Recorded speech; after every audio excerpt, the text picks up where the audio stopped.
Saat berjalan menyusuri desa, kedua pria berbaju hitam itu tidak perlu memanjat tembok untuk memasuki halaman. Mereka cukup berdiri di luar, memegang kompas pencariki mereka, dan melirik ke dalam untuk melihat apakah ada harta karun. Sayangnya setelah mencari, mereka tidak menemukan apapun. Jimat dan manik-manik pemberani yang diberikan Zhao Chen kepada orang tua dan saudara perempuannya, meskipun mengandung Qi, sudah merupakan artefak magis. Jimat dan manik-manik itu dapat menampung Qi secara internal dan mencegahnya bocor. Meskipun orang-orang berbaju hitam ini memiliki artefak magis untuk mendeteksi Qi, mereka tidak dapat mendeteksi keberadaannya. Setelah pencarian selesai, kedua pria berpakaian hitam itu bertemu lagi dan berbisik. Pantua, kompas pencari Qi tidak bereaksi sama sekali. Harta karun itu seharusnya tidak ada di desa ini. Sepertinya orang yang mengambil harta karun itu sudah jauh. Apa yang harus kita lakukan sekarang? Wajah Pantua pucat pasi. Ia hendak berbicara ketika tiba-tiba merasakan hawa dingin di punggungnya. Ia buru-buru berbalik, tetapi tidak ada apa-apa di belakangnya. Ilusi? Bukan. Ini, hantu. Ekspresi Pantua berubah drastis. Tepat saat ia hendak memperingatkan temannya tiba-tiba mengamuk, mengeluarkan belati tajam dari sakunya, dan menusukkannya ke punggungnya. Pantua segera berbalik, meraih tangan temannya, dan memutarnya dengan kuat untuk melucuti senjatanya. Dengan tangan yang lain, ia segera merogoh sakunya, mengeluarkan jimat yang berlumuran darah anjing hitam, dan menempelkannya di dahi temannya. Angin dingin berembus dari tubuh rekannya, membuat Laupan menggigil tanpa sadar. Ia merasa seolah tiba-tiba jatuh ke dalam gua es, dan ia seperti mendengar raungan tajam di telinganya. Rekannya tersadar kembali, tampak sangat terguncang, keringat dingin mengucur di dahinya. Ia bertanya dengan suara gemetar, "Pantua, apa-apaan ini?" Pantua mengeluarkan jimat berwarna merah darah dan menempelkannya di dahinya sebelum menjawab, "Itu hantu." Menyebutnya hantu tidak salah, karena itu sejenis hantu. Benda ini bisa memengaruhi pikiran seseorang dan bahkan mengendalikan tubuhnya. Tapi kita punya jimat yang direndam dalam darah anjing hitam, yang seharusnya bisa melindungi kita dari serangan mentalnya. Keduanya langsung berdiri saling membelakangi, dengan fokus penuh, untuk berjaga-jaga terhadap musuh yang tak terlihat. Pada akhirnya, pertempuran itu tidak terjadi. Karena tak mampu melihat musuh, kedua pria berbaju hitam itu terpaksa mengambil posisi bertahan. Meskipun hantu itu menyeramkan, ia takut pada jimat yang tertempel di dahi kedua pria itu dan tak berani menyerang dengan mudah. Situasinya tiba-tiba menjadi sangat canggung. Setelah beberapa saat bersih tegang, hantu itu diam-diam mundur. Kedua pria berbaju hitam itu, yang tidak menyadari hantu itu telah pergi, tetap bertahan dalam posisi saling membelakangi, hingga sekitar setengah jam berlalu dan mereka menyadari masih tidak ada pergerakan di sekitar mereka. Pria berbaju hitam, yang telah dirasuki hantu, berbisik, "Pantua, sudah lama tidak ada pergerakan. Mungkinkah hantu itu sudah kabur?" Pantua berkata dengan suara berat, "Kemungkinan besar." "Jadi apa yang harus kita lakukan sekarang?" tanya temannya. Pantua menyipitkan mata dan berpikir sejenak sebelum berkata, "Harta karun di kuil bobrok itu kemungkinan besar diambil oleh guru roh hantu. Ayo kita pergi dari sini dulu, lalu cari tahu siapa orang ini. Sudah cukup buruk mereka mencuri harta karun kita, tapi mereka bahkan berani menyergap kita. Kita sama sekali tidak bisa membiarkan mereka lolos begitu saja." Temannya, yang mengingat pengalaman sebelumnya dirasuki hantu, merasakan hawa dingin merambati tulang punggungnya dan mengangguk penuh semangat, menyetujui pengaturan Laupan. Tidak yakin apakah hantu itu benar-benar telah pergi, keduanya tidak berani lengah, dan perlahan bergerak menuju pintu masuk desa, saling membelakangi. Perhatian mereka sepenuhnya terpusat pada penjagaan terhadap hantu, dan mereka tidak menyadari bahwa di atap sebuah rumah dari batu bata lumpur tak jauh dari sana, seekor kucing putih bertengger, menatap mereka dalam cahaya bulan yang terang. Kedua pria berpakaian hitam itu menggunakan teknik rahasia untuk menaklukkan semua ternak di desa, tetapi kucing putih itu tampaknya tidak terpengaruh. Melihat pria berpakaian hitam itu pergi, kucing putih itu menguap, raut wajahnya menunjukkan rasa jijik. Ia lalu melompat dari atap dan menyelinap masuk ke dalam rumah melalui jendela yang terbuka. Zhao Chenzeng sedang berdiri di balik jendela ketika kucing putih itu melompat pelan ke bahunya. Sambil menepuk-nepuk kucing putih itu, Zhao Chen berkata dengan lembut, "Kami benar-benar berutang banyak padamu karena telah memperingatkan kami hari ini, kawan kecil." Ia lalu menyipitkan mata, menatap ke arah pria berbaju hitam itu pergi, dan berkata pelan, "Kedua orang ini pasti mengincar kayu berkualitas tinggi yang tersambar petir di kuil bobrok itu. Mereka tampaknya juga kultivator, tapi aku penasaran aliran mana yang mereka ikuti." Meskipun pihak lainnya adalah seorang kultivator, Zhao Chen tidak keluar untuk menyapa mereka, karena dia tidak yakin dengan latar belakang kedua orang itu. Bagaimana jika asal-usul pihak lain tidak sah? Jika kita gegabah keluar, bukankah kita akan mengundang masalah? Ngomong-ngomong, fakta bahwa kedua pria berbaju hitam ini mencurigai kayu tersambar petir kelas atas itu diambil oleh guru roh hantu sebenarnya merupakan hal yang baik bagi Zhao Chen. Setelah bergumam pada dirinya sendiri sejenak, Zhao Chen mengingat percakapan mereka sebelumnya. Hantu? Sejenis hantu? Dibandingkan dengan kultivator biasa, Zhao Chen lebih tertarik pada hantu dan roh. Di satu sisi, dia telah mendengar banyak cerita hantu sejak kecil, tetapi belum pernah melihat hantu. Di sisi lain, hantu sulit dipahami, tidak dapat diprediksi, dan sulit untuk dihadapi. Zhao Chen tidak dapat menahan diri untuk bertanya-tanya bagaimana ia harus menghadapi hantu dan roh jika ia bertemu mereka di masa mendatang. Jika aku tidak bisa melihat hantu, aku hanya bisa mengambil posisi bertahan seperti kedua pria berbaju hitam ini. Sepertinya aku perlu mengintensifkan kultivasiku. Setelah mencapai alam ki pendengar, aku bisa menentukan lokasi hantu dengan merasakan ki. Tentu saja, akan lebih baik lagi jika aku bisa menciptakan beberapa artefak magis yang lebih ofensif. Ketika Zhao Chen memikirkan artefak sihir yang bersifat ofensif, dia langsung teringat pada kayu anti petir bermutu tinggi yang telah menarik perhatian pria berpakaian hitam dan roh hantu. Kami memiliki bahan-bahan terbaik. Sekarang kami hanya menunggu informasi dari Ye untuk memberikan metode untuk membuat artefak sihir ofensif. Zhao Chen berdiri di balik jendela untuk waktu yang lama sampai dia yakin bahwa pria berpakaian hitam dan hantu itu telah pergi sebelum dia menutup jendela dan kembali tidur.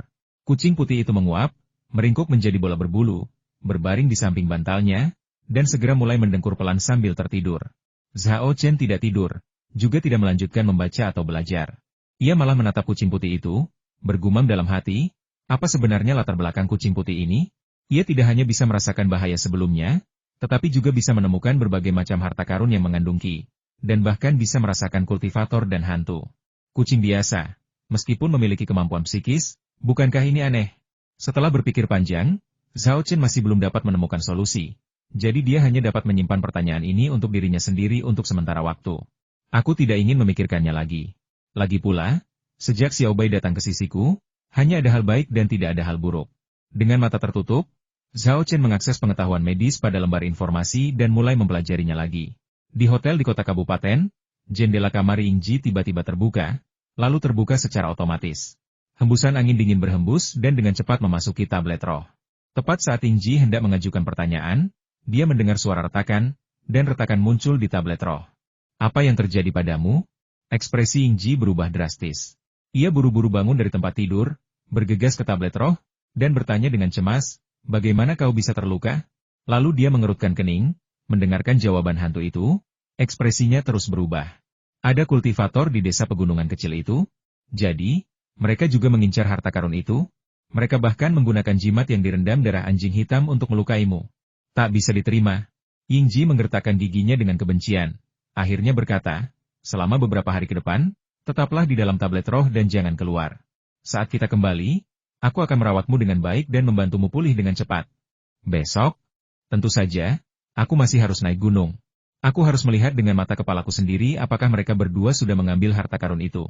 Keesokan harinya, Zhao Chen bangun pagi-pagi dan berjingkat-jingkat ke halaman. Setelah meminum pil pemurni sumsum tulang, ia mulai berlatih teknik penciptaan. Proses pemurnian sumsum jauh lebih menyakitkan daripada memperkuat otot dan tulang atau membersihkan sumsum dan meridian. Bahkan Zhao Chen, yang sudah terbiasa menahan rasa sakit, akan berkeringat setiap kali berkultivasi. Namun, ia sangat menikmati kenyamanan dan kemudahan yang belum pernah ia rasakan sebelumnya setelah berkultivasi, dan bahkan menjadi kecanduan.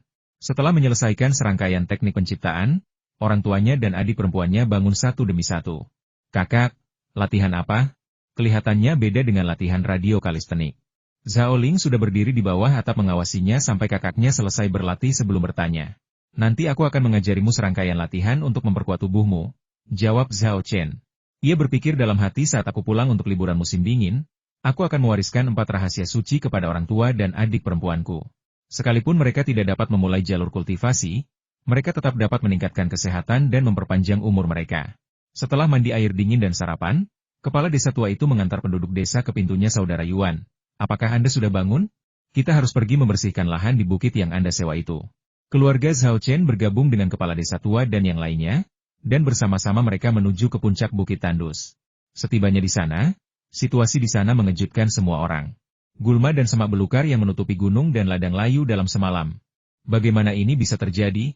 Kepala desa tua itu ternganga kaget. Dia hidup hingga usia yang sangat tua, dan ini pertama kalinya dia melihat sesuatu yang begitu aneh. Penduduk desa pun menjadi heran dan mulai membicarakan masalah itu. Mungkin terlalu dingin tadi malam dan membeku sampai mati. Meskipun Zhao Chen mengatakan ini, Ia tahu betul bahwa gulma dan semak-semak di Gunung Tandus itu telah layu karena energi logam dalam formasi 5 elemen yang ia buat telah merampas kekuatan hidup mereka. Namun, ia tidak bisa dan tidak mau mengatakan kebenaran ini. Zhao Shikuan menggelengkan kepalanya dan berkata, rumput beku dan semak-semak setidaknya masih memiliki sedikit warna hijau, tapi lihatlah semak-semak ini, mereka layu dan menguning, jelas mereka tidak mati membeku. Zhao Chen tak dapat menahan diri untuk memutar bola matanya. Bergumam pada dirinya sendiri, aku mungkin telah bertemu dengan ayah palsu. Kalau tidak, mengapa dia menjadi orang pertama yang bangkit dan menyabotase diriku? Semua orang merasa bahwa gulma dan semak-semak tidak mungkin mati karena kedinginan. Tetapi mereka tidak dapat mengetahui bagaimana mereka mati. Tepat ketika orang-orang kebingungan, seseorang berteriak, ini pasti kehendak Tuhan. Tuhan sedang membantu Yuan GR membersihkan lahan, yang berarti basis penanaman tanaman obat Yuan GR pasti akan berhasil. Orang-orang di desa pegunungan mempercayai hal ini, jadi setiap orang yakin bahwa Tuhan sedang menolong mereka. Semua orang sangat bahagia. Dengan pertolongan Tuhan, mereka yakin bahwa basis penanaman tanaman obat akan dapat dikelola dengan baik dan menjadi kuat, dan pekerjaan mereka yang bergaji tinggi akan baik-baik saja. Bahkan kepala desa yang tua pun setuju dengan pernyataan ini. Katanya, saya tidak menyangka Tuhan pun akan menolong kita. Ini hal yang baik. Ia kemudian mengarahkan penduduk desa untuk mulai memanen gulma dan semak yang layu. Penduduk desa bekerja sangat keras, dan dengan semangat kerja mereka, gulma dan semak belukar di lereng bukit yang tandus disingkirkan dengan sangat cepat. Bahkan akar-akarnya pun digali dan ditumpuk menjadi beberapa tumpukan jerami. Akhirnya, kepala desa yang tua menyalakan api dan membakar semua tumpukan jerami tersebut. Penduduk kemudian menaburkan abunya di lereng bukit sebagai pupuk untuk menyuburkan tanah. Setelah menyelesaikan semua tugas ini, hari sudah siang. Penduduk desa berkemas dan meninggalkan puncak bukit, mengobrol dan tertawa, untuk melanjutkan perjalanan ke rumah Zhao Chen untuk pesta yang tak kunjung usai. Setelah makan siang, Deng Chang, Yingji, dan yang lainnya datang lagi, membawa beberapa buah, susu, dan barang-barang lainnya. Melihat Zhao Chen, Deng Chang tak sabar untuk berkata, Zhao Chen, aku sungguh berutang budi padamu atas bantuanmu kemarin. Maaf aku tidak mengenalimu tepat waktu. Kau tahu, aku selalu mengidolakanmu. Yang Li dan Wu Mei bahkan lebih belak-belakan. Mereka meletakkan buah dan susu yang mereka bawa, bersorak, dan bergegas menghampiri Zhao Chen, mendesaknya untuk berfoto dan meminta tanda tangan. Layaknya penggemar yang mengejar selebritas. Beberapa penduduk desa di dekatnya terkejut dan tidak dapat menahan diri untuk bertanya, apakah saudara Yuan sangat terkenal? Tentu saja dia terkenal, kata Deng Chang bersemangat. Dia bintang yang sedang naik daun di bidang medis. Dia pasti akan menjadi dokter ternama, terkenal di dalam dan luar negeri. Kamu menyanjungku. Kamu menyanjungku? Zhao Chen melambaikan tangannya berulang kali, merasa malu dengan pujian itu. Penduduk desa terkejut sekaligus bangga, kami tak pernah menyangka Yuan GR begitu hebat. Dia sungguh pantas berasal dari desa kami. Setelah Deng Chang dan dua orang lainnya tenang, Zhao Chen bertanya tentang kondisi Feng Ming. Ia lega mengetahui bahwa Feng Ming baik-baik saja di rumah sakit. Ia kemudian menunjuk buah dan susu dan menolak, sambil berkata, ambil kembali barang-barang ini. Sebagai dokter, sudah menjadi tugas dan kewajiban saya untuk merawat dan menyelamatkan nyawa. Lagi pula, Feng Ming dan saya tumbuh bersama. Saya tidak bisa hanya berdiam diri jika terjadi sesuatu padanya. Deng Chang dan yang lainnya tentu saja menolak untuk mengambilnya kembali. Satu pihak bersikeras memberikan hadiah, sementara pihak lain menolak menerimanya, sehingga terjadilah kebuntuan. Akhirnya, Zhao Chen memberikan saran, bagaimana kalau begini? Aku akan menerima barang-barangnya, dan kamu bisa mengantarkannya ke Feng Ming untukku saat kamu turun gunung. Kompromi ini disetujui oleh Deng Chang dan lainnya, dan masalah tersebut akhirnya diselesaikan. Pada saat inilah Zhao Chen menyadari kucing putih itu sedang menatap tajam ke arah Yingji. Dulu, ia tidak akan curiga. Tetapi kini, sebuah pikiran tiba-tiba muncul di benaknya, mengapa kucing putih itu menatap wanita ini? Mungkinkah ia ada hubungannya dengan kejadian tadi malam? Memikirkan hal ini, dia diam-diam mengaktifkan teknik observasi Qi untuk memeriksa Yingji. Setelah diperiksa lebih dekat, sebuah penemuan segera ditemukan. Di antara alis Yingji, gumpalan energi yin yang pekat sedang terbentuk. Biasanya, gumpalan energi yin sebesar itu di antara alis orang biasa menandakan penyakit serius yang berkaitan dengan yin, yang biasanya membutuhkan istirahat di tempat tidur. Namun, dilihat dari kondisi Yingji saat ini, meskipun kulitnya agak pucat dan darah serta energinya agak lemah, ia masih bisa berjalan dan melompat, jauh berbeda dengan seseorang yang sakit parah dan terbaring di tempat tidur. Saat itu, sebaris kata tiba-tiba muncul di depan mata Zhao Chen. Kata itu berasal dari lembar informasi yang diberikannya Qi Hantu. Ini adalah aura yang diperoleh seseorang setelah bertahun-tahun berinteraksi dengan hantu dan roh. Meskipun dapat membantu kultivator berkomunikasi dan berinteraksi dengan hantu, aura ini juga dapat merusak energi dan esensi yang kultivator. Ketika Ki Hantu menutupi seluruh kepala, itulah hari kematiannya. Aura ini sering terlihat di kalangan kultivator aliran perdukunan. Aura hantu Yingji hanya terkonsentrasi di satu titik di antara kedua alisnya, tidak menutupi seluruh kepalanya, jadi belum terlihat terlalu serius.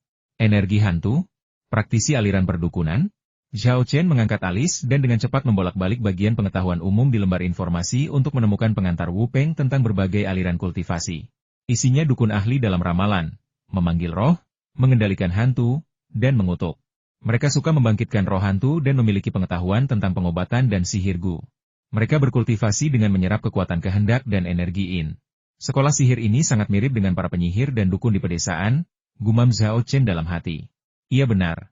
Para dukun dan penyihir di pedesaan memang bisa digolongkan sebagai bagian dari sekolah sihir.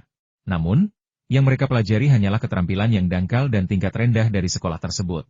Meskipun dia telah menebak identitas Yingji, Zhao Chen tetap tenang dan kalem. Pada saat inilah sebuah ide cemerlang tiba-tiba terlintas di benaknya. Oh ya, meskipun aku belum memasuki alam pendengaran Qi dan tidak bisa merasakan keberadaan Qi, aku punya teknik pengamatan Qi. Karena keterampilan medis ini bisa digunakan untuk mengamati Qi pada orang dan benda, mungkin juga bisa digunakan untuk melihat hantu dan roh. Lagi pula, benda-benda ini mengandung Qi. Sayangnya, tidak ada benda supernatural yang dapat diverifikasi Zhao Chen di siang bolong. Jadi hipotesis ini baru dapat diuji kemudian. Sementara Zhao Chen diam-diam mengamati Yingji juga mengamatinya. Berbeda dengan Zhao Chen yang menggunakan informasi untuk mengetahui sifat aslinya, Yingji tidak menemukan apapun dari Zhao Chen. Di matanya, Zhao Chen hanyalah orang biasa, sehingga ketertarikannya pada Zhao Chen langsung berkurang drastis. Karena sudah kehilangan minat, Yingji tidak ingin tinggal lebih lama lagi dan mendesak. Kamu sudah dapat tanda tangan dan mengunggah foto di WeChat Moments MU. Belum cukup? Aku masih ingin jalan-jalan dan melihat-lihat. Kemarin aku kesini tapi belum sempat memotret pemandangan sebelum kecelakaan itu terjadi. Jadi kita tidak bisa membuang waktu lagi hari ini. Zhao Chen bertanya dan mengetahui bahwa kelompok orang ini semuanya adalah penggemar fotografi perjalanan yang sering bepergian ke berbagai tempat untuk berfoto. Kemarin, mereka tiba di sebuah desa pegunungan dan menyewa Feng Ming untuk memandu perjalanan. Namun, di lereng bukit, beberapa gadis, melihat pemandangan yang indah, sedang berpose untuk foto ketika salah satu dari mereka secara tidak sengaja kehilangan pijakan dan jatuh, terguling menuruni lereng. Di saat kritis, Feng Yong melangkah maju dan melindungi gadis itu, tetapi ia sendiri terluka di arteri femoralis oleh cabang pohon. Gadis yang diselamatkan Feng Ming tidak naik gunung hari ini, tetapi tinggal di rumah sakit daerah untuk merawat Feng Ming. Zhao Chen tak kuasa menahan diri untuk bergumam dalam hati. Jika tindakan heroik Feng Ming menyelamatkan seorang gadis yang sedang kesusahan bisa membuatku mendapatkan istri, itu bukan pilihan yang buruk. Namun, kemungkinan besar ini mustahil. Dilihat dari cara berpakaian orang-orang ini, mereka jelas berkecukupan dan mungkin bahkan tak akan melirik Feng Ming. Meskipun Deng Chang dan dua orang lainnya sangat ingin mengobrol dengan Zhao Chen lebih lama, mereka tak kuasa menahan desakan Yingji yang terus-menerus. Akhirnya, mereka menyerah dan berkata tanpa daya, Zhao Chen, kami pamit dulu. Nanti kita hubungi lagi lewat telepon atau WeChat. Zhao Chen berpikir dalam hati, Yingji mungkin kesini untuk mendapatkan kayu tahan petir kualitas terbaik. Fotografi perjalanan? Alasan yang bagus. Tiba-tiba terlintas di benaknya, dan ia berkata, kamu belum kenal tempat ini, dan akan gawat kalau kamu tersesat. Bagaimana kalau begini? Aku tidak ada pekerjaan lain, jadi aku akan menjadi pemandumu. Dia mengajukan diri karena dia ingin mengawasi Yingji dengan ketat untuk mencegah wanita yang berurusan dengan hantu ini melakukan hal-hal yang dapat merugikan dirinya sendiri, keluarganya, atau desa. Sebelum Yingji sempat menjawab, Deng Chang dan dua orang lainnya berseru dengan gembira. Hebat! Zhao Chen, kamu orang lokal, jadi dengan kamu sebagai pemandu, kita pasti tidak akan tersesat. Lagi pula, kita bisa terus mengobrol sepanjang jalan. Aku punya banyak hal yang ingin kutanyakan padamu. Melihat rekannya sudah mengemukakan pendapatnya, Yingji tidak bisa menolak dan hanya bisa mengerutkan kening dan setuju. Sekelompok orang pertama-tama berjalan-jalan di sekitar desa sambil berfoto-foto. Pemandangan alam desa pegunungan yang asri memukau orang-orang dari kota besar ini, dan mereka terus berfoto dengan kamera mereka. Meskipun Yingji juga mengambil foto-foto di sekitar dengan kameranya, mudah terlihat bahwa ia sebenarnya melakukannya dengan asal-asalan, yang sangat kontras dengan kegembiraan teman-temannya. Zhao Chen lalu bertanya pada Deng Chang, rekanmu tampaknya tidak terlalu suka mengambil gambar, ya? Maksudmu Yingji? Deng Chang meliriknya dan berkata, itu memang kepribadiannya. Apapun yang terjadi, dia selalu dingin dan acuh tak acuh, agak pendiam. Tapi dia orang yang sangat baik. Kemarin, ketika Feng Ming terluka, kami semua ketakutan. Dia yang pertama bereaksi, menggunakan syalnya sendiri sebagai kain kasa untuk menekan luka di kaki Feng Ming dengan kuat agar pendarahannya berhenti. Aku mengerti. Zhao Chen mengangguk. Menurut Deng Chang, Yingji tidak tinggal diam setelah Feng Ming terluka, tetapi justru aktif menolongnya. Lalu mengapa ia tidak menolong temannya yang tersandung dan jatuh? Apakah ia berusaha menyembunyikan kekuatannya? Atau apakah praktisi aliran perdukunan ini tidak memiliki tingkat kemahiran bela diri yang sama dengan praktisi seni bela diri lainnya? Yingji mengalihkan pandangannya saat itu. Meskipun minatnya pada Zhao Chen telah jauh berkurang, ada satu hal yang masih membuatnya penasaran. Jadi dia bertanya, aku dengar dari Deng Chang dan yang lainnya bahwa keterampilan medismu sangat mengesankan, dan kau bahkan mengalahkan satu keluarga dokter. Aku sangat penasaran, dari mana kau belajar keterampilan medis yang begitu hebat? Kudengar kau baru mahasiswa baru, dan dilihat dari situasi di desamu, tidak banyak orang yang tahu ilmu kedokteran. Kau tidak mungkin terlahir dengan pengetahuan ini, kan? Terlahir dengan pengetahuan? Itu untuk penjelajah waktu, kan? Canda Zhao Chen sebelum berkata, sebenarnya, dulu ada seseorang di desa kami yang tahu ilmu pengobatan, pendeta tahu di kuil desa, tapi sayangnya beliau sudah meninggal. Saya belajar ilmu pengobatan dari beliau. Kata-kata ini setengah benar dan setengah salah. Pendeta tahu itu nyata, dan keterampilan medisnya juga nyata. Hanya klaim bahwa Zhao Chen belajar kedokteran dengannya yang salah. Bahkan penduduk desa pun tidak bisa membedakan kebenaran dari kepalsuan. Jadi bagaimana mungkin orang luar seperti Yingji bisa melihat kekurangannya? Deng Chang, Yang Li, dan Wu Mei berkata dengan kagum. Jika dia bisa mengajarimu begitu terampil, betapa hebatnya keterampilan medis Taois tua itu? Aku tak pernah membayangkan akan ada dokter setenar dan semenyendiri itu di desa pegunungan terpencil. Yingji mengangkat sebelah alisnya, kilatan keterkejutan terpancar di matanya. Ia menyipitkan mata dan mengamati Zhao Chen lagi, tetapi tetap tidak menemukan apapun. Dengan bantuan teknik penciptaan, esensi dan energi Zhao Chen terkandung di dalamnya. Jadi meskipun Yingji sangat kuat, dia tidak dapat melihat kekurangan apapun. Namun, Zhao Chen memperhatikan ekspresi Yingji dan berpikir dalam hati, dia benar-benar mengincar kayu anti petir kualitas terbaik. Bisakah kau membawaku melihat kuil desamu? Yingji mengalihkan pandangannya yang tajam dan mengajukan permintaan. Zhao Chen mengangguk tentu saja. Tapi tempat itu sudah bobrok dan terpencil, jadi aku khawatir itu akan mengecewakanmu. Yang Li berkata sambil tersenyum, tidak apa-apa. Yingji suka mengunjungi kuil dan biara tahu, terutama yang terbengkalai dan bobrok. Dia bilang dia bisa melihat akumulasi sejarah dan warisan dari tempat-tempat seperti itu. Wu Mei berkata, siapa yang menyuruh mereka belajar arkeologi? Tentu saja mereka akan tertarik. Zhao Chen tiba-tiba menyadari sesuatu dan berpikir, melihat warisan sejarah dan kedalaman budaya hanyalah kepura-puraan, menemukan harta karun adalah tujuan sebenarnya, bukan? Namun, alasan arkeologi cukup kreatif. Sekelompok orang segera tiba di kuil bobrok di desa itu. Begitu masuk, Yingji mengeluarkan kompas dan berjalan sambil memegangnya. Kita mulai lagi. Deng Chang menepuk dahinya dan menjelaskan kepada Zhao Chen, Yingji tidak hanya tertarik pada arkeologi, tetapi juga suka mempelajari Feng Shui. Setiap kali dia mengunjungi situs kuno, dia mempelajari tata letak Feng Shui tempat itu. Zhao Chen tersenyum dan berkata, begitu. Nona Ying punya selera yang agak retro. Sebenarnya, ia tahu persis apa yang sedang dilakukan Yingji.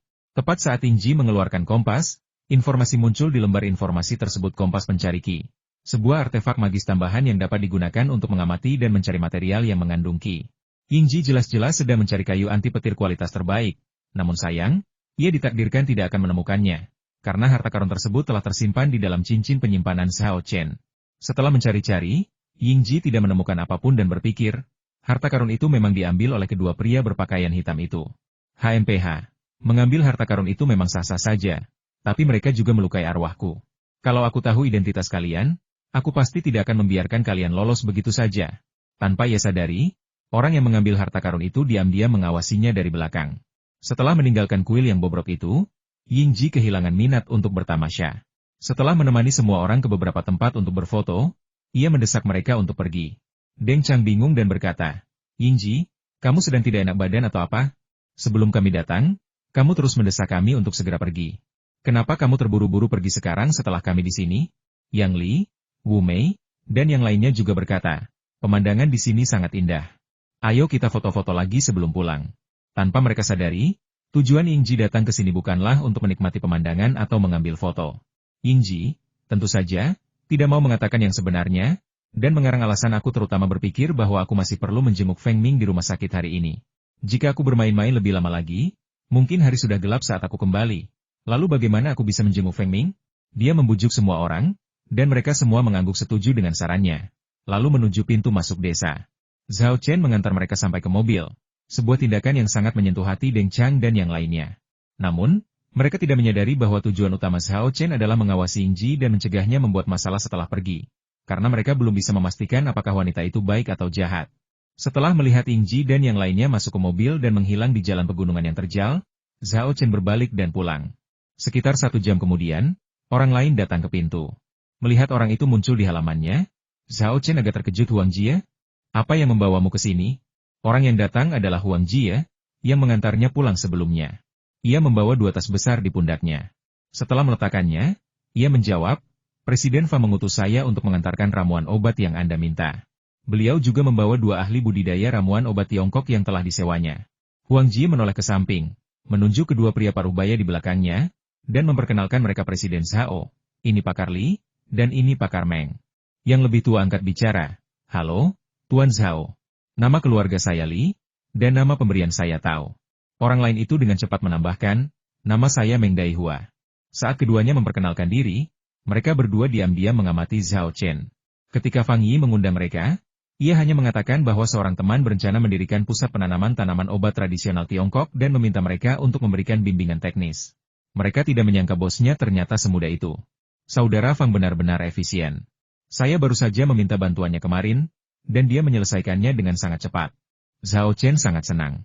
Ia memerintahkan Zhao Ling untuk mengeluarkan bangku dan mengundang mereka bertiga duduk di halaman. Ia kemudian pergi ke komite desa untuk menggunakan pengeras suara guna memberitahu penduduk desa agar datang ke halaman untuk rapat. Di tempat di mana komunikasi pada dasarnya dilakukan dengan berteriak, penyiaran adalah cara yang paling nyaman untuk mengumpulkan orang. Setelah Zhao Chen pergi, kedua pakar itu tak dapat menahan diri untuk tidak berkumpul bersama dan berbisik-bisik di antara mereka. Saudara Li, apakah bos Zhao yang masih muda ini bisa diandalkan? Tanya Meng Daihua dengan suara rendah, nadanya penuh keraguan. Li Tao menjawab, saya tidak tahu apakah itu bisa dipercaya atau tidak, tetapi uang yang mereka berikan kepada kita memang asli. Karena kita sudah menerima uangnya, jangan terlalu dipikirkan dan kerjakan saja dengan baik. Ketika Fang Yi mempekerjakan kedua ahli ini, ia membantu Zhao Chen membayar gaji beberapa bulan di muka. Lagi pula, siapa yang rela menanggung kesulitan di desa pegunungan terpencil tanpa terlebih dahulu menawarkan insentif? Itu masuk akal. Meng Daihua mengangguk, merasa jauh lebih tenang. Penduduk desa berbondong-bondong mendatangi rumah keluarga Zhao dari segala arah, memenuhi halaman hingga penuh, sementara lebih banyak orang berkumpul di luar. Zhao Chen memperkenalkan mereka dengan lantang keduanya adalah Pakar Li dan Pakar Meng. Mereka akan mengajari kalian cara merawat tanaman obat. Saya memperkenalkan mereka kepada kalian hari ini. Mulai besok, mereka akan memberikan ceramah di tempat pengeringan desa. Saya harap semua orang dapat hadir dan belajar dari mereka. Li Tao dan Meng Daihua melambaikan tangan kepada penduduk desa sebagai salam.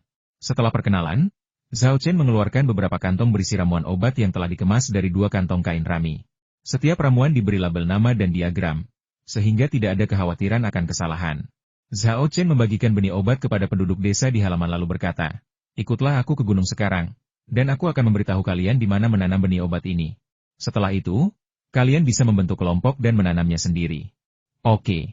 Tidak masalah, penduduk desa langsung setuju, karena mereka belum pernah menanam tanaman obat sebelumnya dan hanya tahu cara mengikuti instruksi Zhao Chen. Namun, Li Tao dan Meng Daihua, 2 pakar budidaya tanaman obat, mengerutkan kening. Dalam perjalanan mereka ke sini, mereka melihat tanaman obat dalam karung goni dan merasa bingung karena ada hampir 100 jenis tanaman obat yang berbeda.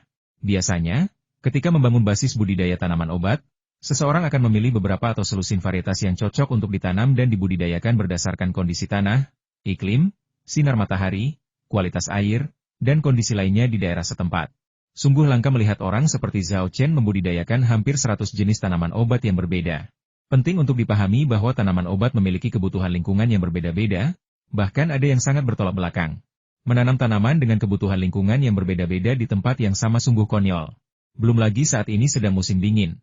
Hanya segelintir tanaman yang bisa bertahan hidup di lingkungan seperti ini. Dan sekarang Zhao Chen akan menabur semua benihnya, pantas saja mereka akan punah. Keduanya buru-buru membujuknya, tetapi Zhao Chen tidak mendengarkan atau memberikan penjelasan apapun. Ia hanya tersenyum dan berkata, tidak apa-apa. Lakukan saja apa yang kukatakan, dan benih obatnya tidak akan membeku sampai mati. Ketika upaya mereka untuk membujuknya gagal, keduanya tidak punya pilihan selain menyerah, karena bagaimanapun juga Zhao Chen adalah bosnya. Namun, dalam hati mereka diam-diam mencap Zhao Chen sebagai orang yang berpura-pura tahu apa yang tidak diketahuinya dan keras kepala serta keras kepala. Lalu mengeluh sebelum kami datang, Kami dengar kamu mahasiswa kedokteran, jadi kami pikir kamu tahu sedikit tentang menanam tanaman obat Tiongkok. Kami tidak menyangka kamu sok tahu. Masih berani menyombongkan diri kalau kamu tidak akan mati kedinginan? Kamu pasti akan mati kedinginan. Kamu tidak mau mendengarkan nasihat kami, kan? Kamu akan menyesal. Zhao Chen meminta bantuan kepala desa tua untuk mengatur akomodasi bagi Li Tao dan Meng Daihua, sementara ia memimpin penduduk desa mendaki gunung untuk menabur benih, bekerja hingga gelap sebelum kembali. Semua benih obat ditabur, dan persis seperti yang diinstruksikan Zhao Chen, berbagai tanaman herbal ditanam di area yang berbeda. Formasi 5 elemen yang tersembunyi di bawah gunung akan secara otomatis menyesuaikan lingkungan di area tersebut dengan berbagai jenis tanaman obat, sehingga mencapai efek terbaik. Inilah keajaiban teknik budidaya tanaman obat Tiongkok yang diwariskan oleh Wu Peng, dan juga alasan mengapa Zhao Chen berani menanam hampir 100 jenis tanaman obat di tempat yang sama. Keesokan harinya, setelah makan siang, Zhao Chen mengucapkan selamat tinggal kepada orang tuanya dan penduduk desa, bersiap untuk kembali ke Chengdu. Sekolah mulai besok, dan meskipun dia enggan pergi, dia harus pergi. Untungnya, liburan musim dingin tidak lama lagi, dan dia akan segera kembali. Zhao Ling mengikutinya. Dia masih harus menghadiri belajar mandiri malam ini. Setelah turun gunung, Zhao Chen mengantar Zhao Ling ke sekolah, menyuruhnya belajar dengan giat, lalu pergi. Saat Zhao Ling berbalik hendak memasuki sekolah, ia mendengar suara di belakangnya. "Hei Zhao Ling, kamu pakai baju baru? Apakah matahari terbit di barat hari ini?" Zhao Ling berbalik dan melihat 3 gadis berjalan ke arahnya, menatapnya dari atas ke bawah. Ketiga gadis ini adalah teman sekelas Zhao Ling. Gadis di tengah, berpakaian begitu dewasa sehingga tidak terlihat seperti murid, bernama Cao Jing. 2 gadis lainnya memiliki gaya yang serupa. Satu bernama Ma Hui, dan yang lainnya bernama San Tian. Mereka berdua adalah pengikut Cao Jing. Ketiganya tidak suka belajar dan hanya suka membandingkan pakaian dan penampilan mereka. Mereka selalu memandang rendah Zhao Ling, yang berasal dari keluarga miskin dan berpakaian sederhana. Namun, ketika mereka tiba di sekolah hari ini, mereka melihat Zhao Ling mengenakan pakaian baru yang indah, berpakaian seperti putri kecil. Rasa dendam dan iri mereka langsung membuncah. Sambil berjalan mendekati Zhao Ling, Ma Hui mengamatinya dari atas ke bawah beberapa kali sebelum berkata dengan nada sinis, "Pakaian ini terlihat cantik, tapi aku penasaran berapa harganya?" San Tian mencibir. "Pakaian berharga apa yang mungkin dimiliki Zhao Ling? Menurutku, pakaiannya dibeli di pasar malam atau ditemukan di pasar besar. Dari ujung kepala hingga ujung kaki, harganya paling mahal 200 yuan. Ma Hui langsung tertawa. 200 yuan? Pelit banget. Aku bisa beli baju baru dengan mudah. Kok, lebih dari 1000 yuan. San Tian menimpali. Hui, bagaimana mungkin Zhao Ling bisa dibandingkan denganmu? Baginya, mengenakan pakaian seharga sekitar 100 yuan saja sudah merupakan kemewahan. Apa kau lupa? Pakaian yang biasa ia kenakan sangat ketinggalan zaman. Mungkin dibuang oleh nenek-nenek atau bibinya. Mendengar sarkasme mereka, Zhao Ling menundukkan kepalanya, tidak ingin memperhatikan mereka, dan berbalik untuk pergi. Namun, Cao Jing, yang sedari tadi diam saja, tiba-tiba memanggilnya dan bergegas menghampirinya. Ia mengulurkan tangan dan menyentuh pakaiannya. Wajahnya tampak terkejut, lalu bertanya dengan suara gemetar, dari mana kau mendapatkan pakaian-pakaian ini?" Zhao Ling tertegun sejenak, lalu berkata, "Adikku yang membelikannya untukku." "Kenapa?" Cao Jing berkata, "Ada apa?" "Kau bertanya ada apa? Pakaianmu, dari ujung kepala sampai ujung kaki, pasti harganya setidaknya 70 atau 80 ribu. Dari mana kakakmu mendapatkan uang untuk membeli pakaian semahal itu?" Kata-kata ini tidak hanya mengejutkan Zhao Ling, tetapi juga mengejutkan Ma Hui dan San Tian. "Berapa harganya?" "Apa? 70 atau 80 ribu? Saudari Jing, apa kau yakin tidak salah baca? Atau aku salah dengar?" Cao Jing menunjuk merek pakaian Zhao Ling dan berkata, "Coba kalian lihat sendiri, merek apa ini? Tidak ada satupun pakaian mereka yang harganya di bawah 30 ribu yuan. Kurasa 70 ribu atau 80 ribu yuan, dan itu perkiraan yang terlalu rendah. Seluruh pakaian ini mungkin harganya lebih dari 100 ribu yuan." Ma Hui dan San Tian membaca majalah mode secara teratur, jadi mereka secara alami mengenali merek pakaian tersebut. "Ya Tuhan, ini adalah merek mewah papan atas dari Eropa dan Amerika. Saya ingat sekarang, saya melihat gaun ini di majalah mode terakhir kali, harganya sekitar 60 ribu yuan. Ma Hui dan San Tian terkejut. Mereka tidak pernah menyangka akan terbukti salah begitu cepat setelah mengatakan bahwa Zhao Ling tidak mampu membeli pakaian mahal. Merek mewah ini adalah sesuatu yang mereka impikan untuk dimiliki tetapi tidak mampu mereka beli. Terkejut, mereka masih tidak percaya bahwa Zhao Ling, yang selalu miskin, bisa mengenakan pakaian bagus seperti itu. Itu pasti palsu. Benar sekali, itu pasti palsu. Ma Hui dan San Tian bergantian memfitnahnya. Namun, Kali ini Cao Jing tidak memihak mereka. Ia menggelengkan kepala dan berkata, ini tidak mungkin palsu. Bahannya, teksturnya, pengerjaannya, semuanya asli. Xiao Ling akhirnya tersadar dari keterkejutannya. Berpikir bahwa kakaknya bisa dengan mudah mendapatkan 200.000 yuan, ia yakin pakaian yang dikenakannya tidak mungkin palsu. Ia membusungkan dada dan mengangkat kepalanya tinggi-tinggi. Berkata dengan penuh kebanggaan, pakaian ini dibelikan kakakku, dan benar-benar asli. Kakakku sekarang kaya raya. Dia tidak hanya bermitra dengan seseorang untuk membuka pabrik farmasi di Chengdu, tetapi juga berencana membangun basis penanaman tanaman obat di desa kami. Kehidupan keluarga kami pasti akan semakin baik mulai sekarang. Sementara yang lain mengandalkan koneksi orang tua mereka, kali ini Zhao Ling mengandalkan kakak laki-lakinya. Cao Jing dan dua orang lainnya tercengang, mulut mereka menganga saat mereka berseru, "Ya Tuhan, saudaramu benar-benar kaya raya? Membuka pabrik farmasi dan membangun basis penanaman tanaman obat? Wah, kakakmu jadi bos besar. Pantas saja dia bisa membelikanmu baju semahal itu. Kakakmu sangat mencintaimu, dia rela membelikanmu baju-baju mahal." Mendengar kata-kata iri Cao Jing dan kedua orang lainnya, Zhao Ling mengangkat kepalanya. Tiba-tiba, Cao Jing berkata, "Hei Zhao Ling, apakah kakakmu punya pacar? Bagaimana kalau kau bantu aku dan mengenalkannya padaku? Perkenalkan aku juga," kata Emma Hui dan Santian penuh harap. "Maaf, kakakku tidak akan pernah merestui kalian." Setelah mengatakan itu, Zhao Ling berbalik dan mengabaikan mereka bertiga, lalu melangkah menuju kelas. Pada saat ini, Zhao Ling bukan lagi anak itik buruk rupa yang tidak percaya diri seperti dulu, tetapi telah berubah menjadi seorang putri kecil yang sombong. Zhao Chen tidak mengetahui pengalaman Zhao Ling di sekolah. Jika dia tahu, dia akan sangat gembira. Apa gunanya hidup kalau bukan untuk menafkahi keluarga? Dia baru saja mencapai puncak sekarang. Setelah libur tahun baru, para siswa mulai sibuk mempersiapkan diri menghadapi ujian akhir yang akan datang. Dibandingkan teman-teman sekelasnya yang belajar di menit-menit terakhir, Zhao Chen jauh lebih tenang. Dengan kemampuannya saat ini, menghadapi ujian akhir akan sangat mudah. Para guru prihatin dengan masalah ini. Para guru di kelompok pengajaran dan penelitian teori dasar pengobatan tradisional Tiongkok bahkan mengadakan pertemuan khusus untuk membahasnya.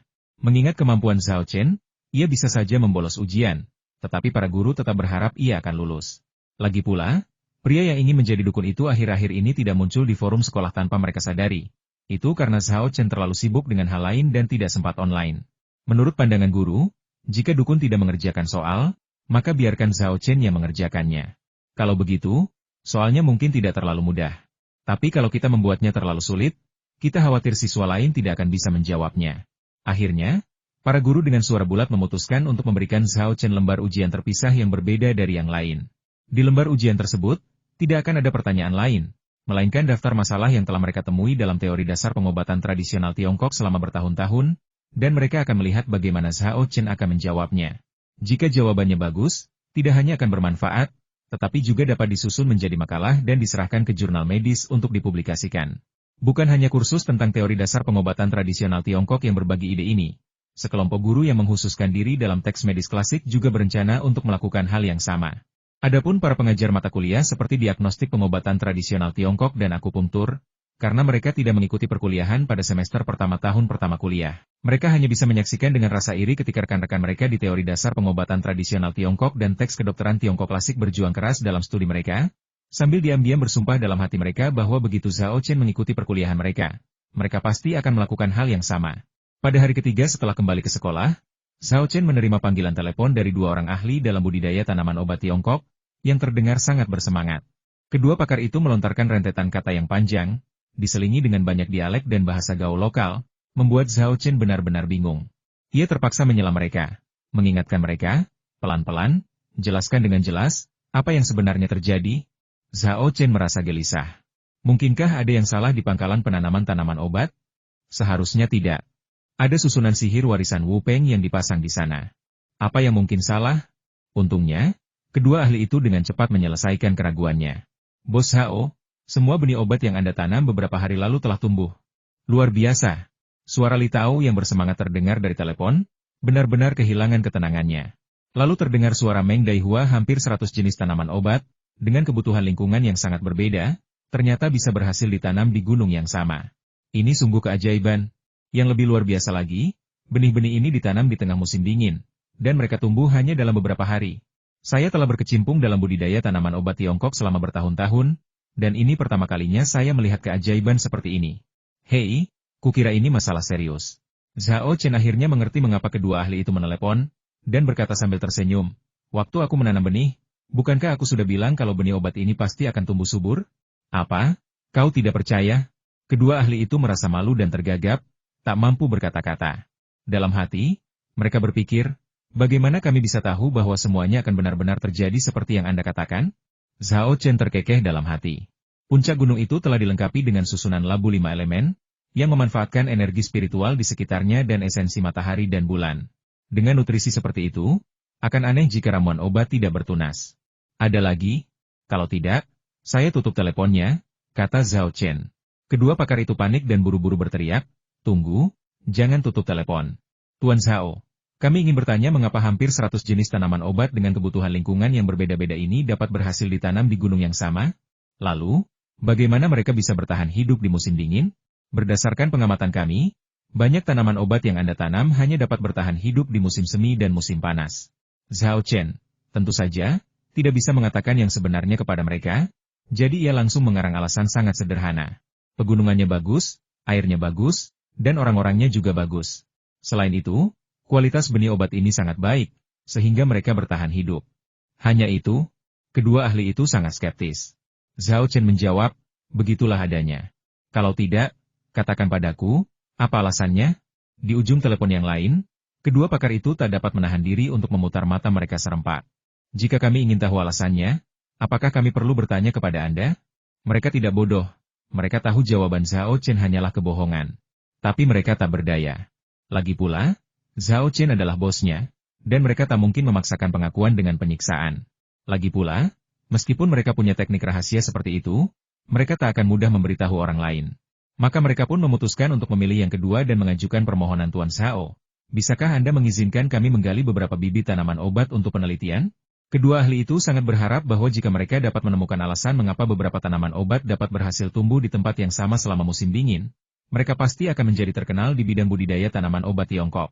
Sayangnya, Zhao Chen menolak permintaan mereka tanpa ragu.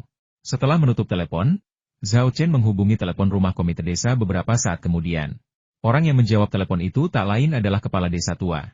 Setelah menyapanya dengan sopan, Zhao Chen bertanya, "Bagaimana perkembangan belajar pengolahan tanaman obat kalian selama 2 hari terakhir?" Kepala desa tua itu menjawab, "Semua orang sangat antusias belajar. Menurut kedua ahli itu, mereka akan segera dapat menyelesaikan studi mereka. Hubungi aku segera setelah kalian selesai belajar," perintah Zhao Chen. Setelah itu, ia menambahkan, "Tolong awasi kedua ahli itu beberapa hari ke depan dan pastikan mereka tidak menggali bibit tanaman obat tanpa izin." Kepala desa tua itu menjawab, "Aku sudah melakukannya tanpa perintahmu. Kau tak akan percaya. Tapi 2 hari terakhir ini, pakar Li dan pakar Meng kelaparan seperti musang, mata mereka praktis bersinar hijau saat mereka kelaparan melihat bibit tanaman obat di pangkalan penanaman. Aku penasaran apakah mereka kerasukan." Deskripsi ini membuat Zhao Chen tertawa. Karena kepala desa lama sudah siap, Zhao Chen tidak memberikan pengingat lebih lanjut dan menutup telepon. Beberapa hari kemudian, kepala desa tua menelepon untuk memberitahu Zhao Chen bahwa pelatihan untuk kedua ahli tersebut telah selesai. Zhao Chen pun segera menghubungi Fang Yi dan memintanya untuk mengirim seseorang menjemput kedua ahli tersebut dan membawa mereka turun gunung. Dalam beberapa hari terakhir, 2 orang ahli telah menghubunginya setiap hari untuk melaporkan perkembangan tanaman obat Cina. Dipelihara oleh formasi 5 elemen, ramuan obat tersebut berubah hampir setiap hari. Hanya dalam beberapa hari, mereka mencapai hasil yang lebih baik daripada yang ditanam di tempat lain selama beberapa bulan, sepenuhnya membalikan pemahaman kedua ahli tersebut. Jika penduduk desa tidak begitu waspada, mereka mungkin sudah diam-diam menggali tanaman obat untuk penelitian. Mengirim mereka pergi lebih cepat akan memberikan Zhao Chen kedamaian dan ketenangan, dan dia tidak perlu khawatir tentang tanaman obat yang digali secara diam-diam siang dan malam. Untuk mencegah pencurian tanaman obat dari pangkalan tersebut setelah menjadi terkenal, Zhao Chen menugaskan kepala desa tua untuk membentuk tim perlindungan tanaman obat guna berpatroli di pangkalan tersebut setiap hari. Huang Ji masih bertugas menjemput kedua ahli tersebut, tetapi setelah dia tiba, kedua ahli tersebut menolak untuk pergi dan bersikeras untuk tetap tinggal guna melanjutkan pengamatan dan mempelajari bahan obat, meskipun itu berarti harus membayar mereka. Karena tidak punya pilihan lain, Huang Ji harus menelepon Zhao Chen untuk melaporkan situasi tersebut. Setelah mempertimbangkan beberapa hal, Zhao Chen akhirnya mengizinkan kedua ahli itu tinggal.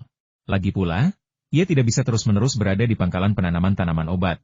Jika terjadi sesuatu di sana, ia tidak akan bisa langsung mengatasinya. Kehadiran 2 ahli di sana setidaknya akan membantu menjaga semuanya tetap berjalan. Tentu saja, dia tidak lupa mengajukan beberapa permintaan. Pertama, Jangan hubungi dia kecuali ada urusan penting, karena dia sudah dibuat gila oleh kedua orang itu. Kedua, observasi diperbolehkan, tetapi kamu tidak boleh menggali tanaman obat tanpa izin. Ketiga, kamu tidak boleh membocorkan apapun yang terjadi di pangkalan penanaman tanaman obat tanpa izin. Kedua ahli menyetujui ketiga permintaan tersebut tanpa keraguan. Dengan dua pekerja lepas, Zhao Chen tidak perlu terlalu khawatir tentang pengembangan basis penanaman tanaman obat Cina.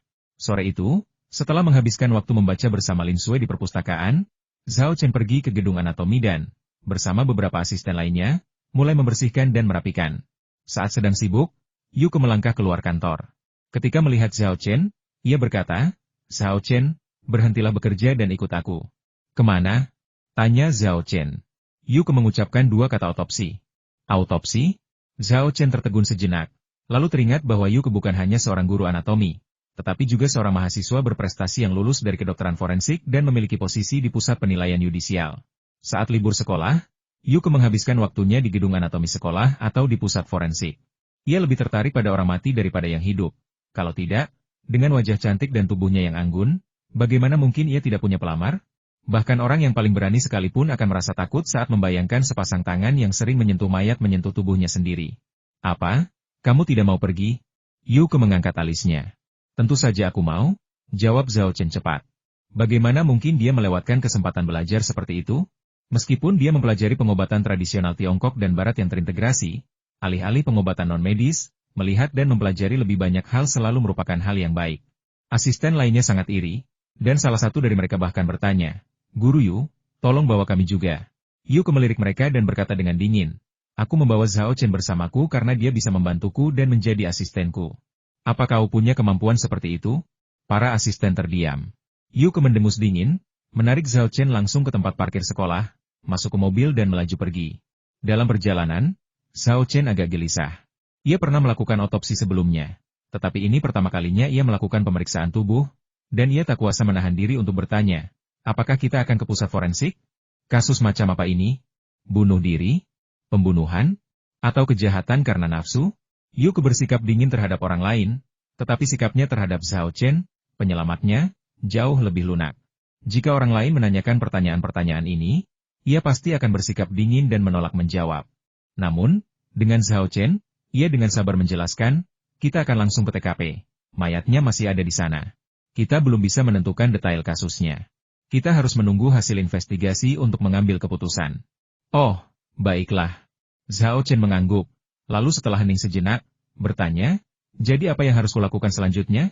Yuke menjawab, "Sama saja seperti saat kau menjadi asisten bedahku." Ia meliriknya dan terkekeh, "Ada apa? Gugup?" "Sedikit," kata Zhao Chen malu-malu. Yuke berkata, "Tidak apa-apa. Begitu kita sampai di tempat kejadian dan otopsi dimulai, kamu tidak akan gugup lagi." "Mengapa?" tanya Zhao Chen agak bingung. "Karena saat itu, kamu akan merasa mual dan ingin muntah," kata Yuke serius. Zhao Chen tidak tahu apakah dia bercanda atau mengatakan fakta. 20 menit kemudian, mobil memasuki kawasan pemukiman dan berhenti di depan sebuah gedung apartemen. Saat itu, sekelompok besar orang, yang tampaknya merupakan warga setempat, telah berkumpul di luar gedung apartemen, yang tingginya sekitar 30 lantai. Mereka sedang membicarakan pembunuhan yang terjadi di gedung itu. Setelah keluar dari mobil, Zhao Chen, sambil membawa kotak peralatannya, mengikuti Yuke masuk ke lift menuju lantai 21. Saat mereka keluar dari lift, mereka melihat pita peringatan terpasang di pintu apartemen di sebelah kiri mereka. Seorang polisi berdiri di pintu, berteriak kepada orang-orang yang melihat, "Tidak ada yang bisa dilihat di sini. Bubar dan pulang." Yuke menuntun Zhao Chen, dan tepat saat polisi hendak menegurnya, Yuke mengeluarkan sertifikat medis forensiknya dan menyerahkannya kepadanya. Setelah polisi memeriksa dan memastikan situasi, mereka memasang pita peringatan dan membiarkan Yuke dan Zhao Chen masuk. Saat memasuki rumah, Zhao Chen mengamati sekeliling dengan rasa ingin tahu. Ia mendapati semuanya rapi, tanpa tanda-tanda perkelahian. Beberapa polisi sedang mengambil foto atau menggunakan sarung tangan dan pinset untuk mencari barang bukti. Seorang polisi parubaya, sekitar 40 tahun, menyambut Yuke saat kedatangannya. "Dr. Yu, Anda telah tiba." Tatapannya kemudian tertuju pada Zhao Chen, dan ia berhenti sejenak, lalu bertanya, "Dan siapa pria ini?" Yuke memperkenalkannya dengan berkata, "Ini muridku, Zhao Chen, yang datang ke sini untuk menjadi asistenku."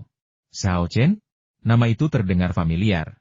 Polisi parubaya itu memiringkan kepalanya dan berpikir sejenak, lalu tiba-tiba menyadari. "Ah, aku ingat sekarang, Kaulah yang menyelamatkan nyawa Lu King, menyembuhkan kaki kepala polisi tua itu, dan membantu Xian Hong dan timnya memecahkan beberapa kasus besar.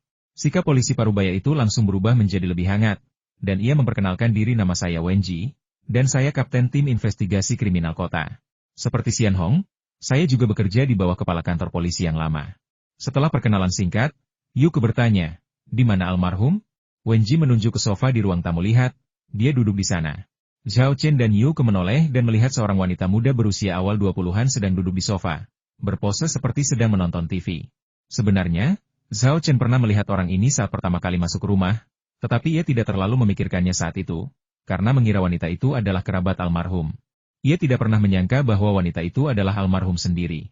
Keduanya mendekati almarhum dan memeriksanya dengan saksama. Mereka tidak menemukan sesuatu yang aneh pada tubuhnya, tidak ada luka, tidak ada tanda-tanda perlawanan. Semuanya normal, begitu normalnya hingga terasa meresahkan dan menakutkan. Wenji berdiri di samping mereka berdua dan berkata, orang yang menelepon polisi adalah seorang pengantar makanan. Menurutnya, dia menerima panggilan untuk mengantar makanan ke sini. Ketika dia tiba, dia mendapati pintu terbuka. Dia mengetuk tetapi tidak ada yang menjawab. Jadi dia masuk dan melihat wanita ini. Dia berbicara dengannya tetapi wanita itu tidak merespons, jadi dia curiga. Dia memeriksanya dan mendapati wanita itu tidak bernapas, jadi dia menelepon polisi. Yuke mengerutkan kening dan berkata, mungkinkah dia meninggal mendadak karena suatu penyakit? Tidak, kalau begitu, kantor polisi saja sudah cukup. Seharusnya bukan tim investigasi kriminalmu yang harus dikerahkan. Wenji menjawab, kami di sini karena ini kematian serupa yang ketiga. Dan semuanya terjadi bulan ini. Yuke bertanya, maksudmu, ini kasus pembunuhan berantai? Saya juga tidak yakin. Wenji mendesah dan berkata, korban di dua kasus lainnya, seperti wanita ini, tidak mengalami luka-luka. Juga tidak ada tanda-tanda perlawanan di sekitar mereka. Aneh sekali. Pada saat ini, tidak hanya Yuke dan Wenji, tetapi bahkan Zhao Chen merasa bahwa kasus ini aneh. Jika hanya satu kasus, itu bisa dijelaskan sebagai kecelakaan. Namun, 3 kematian yang hampir identik dalam sebulan tidak bisa dijelaskan hanya dengan kecelakaan belaka.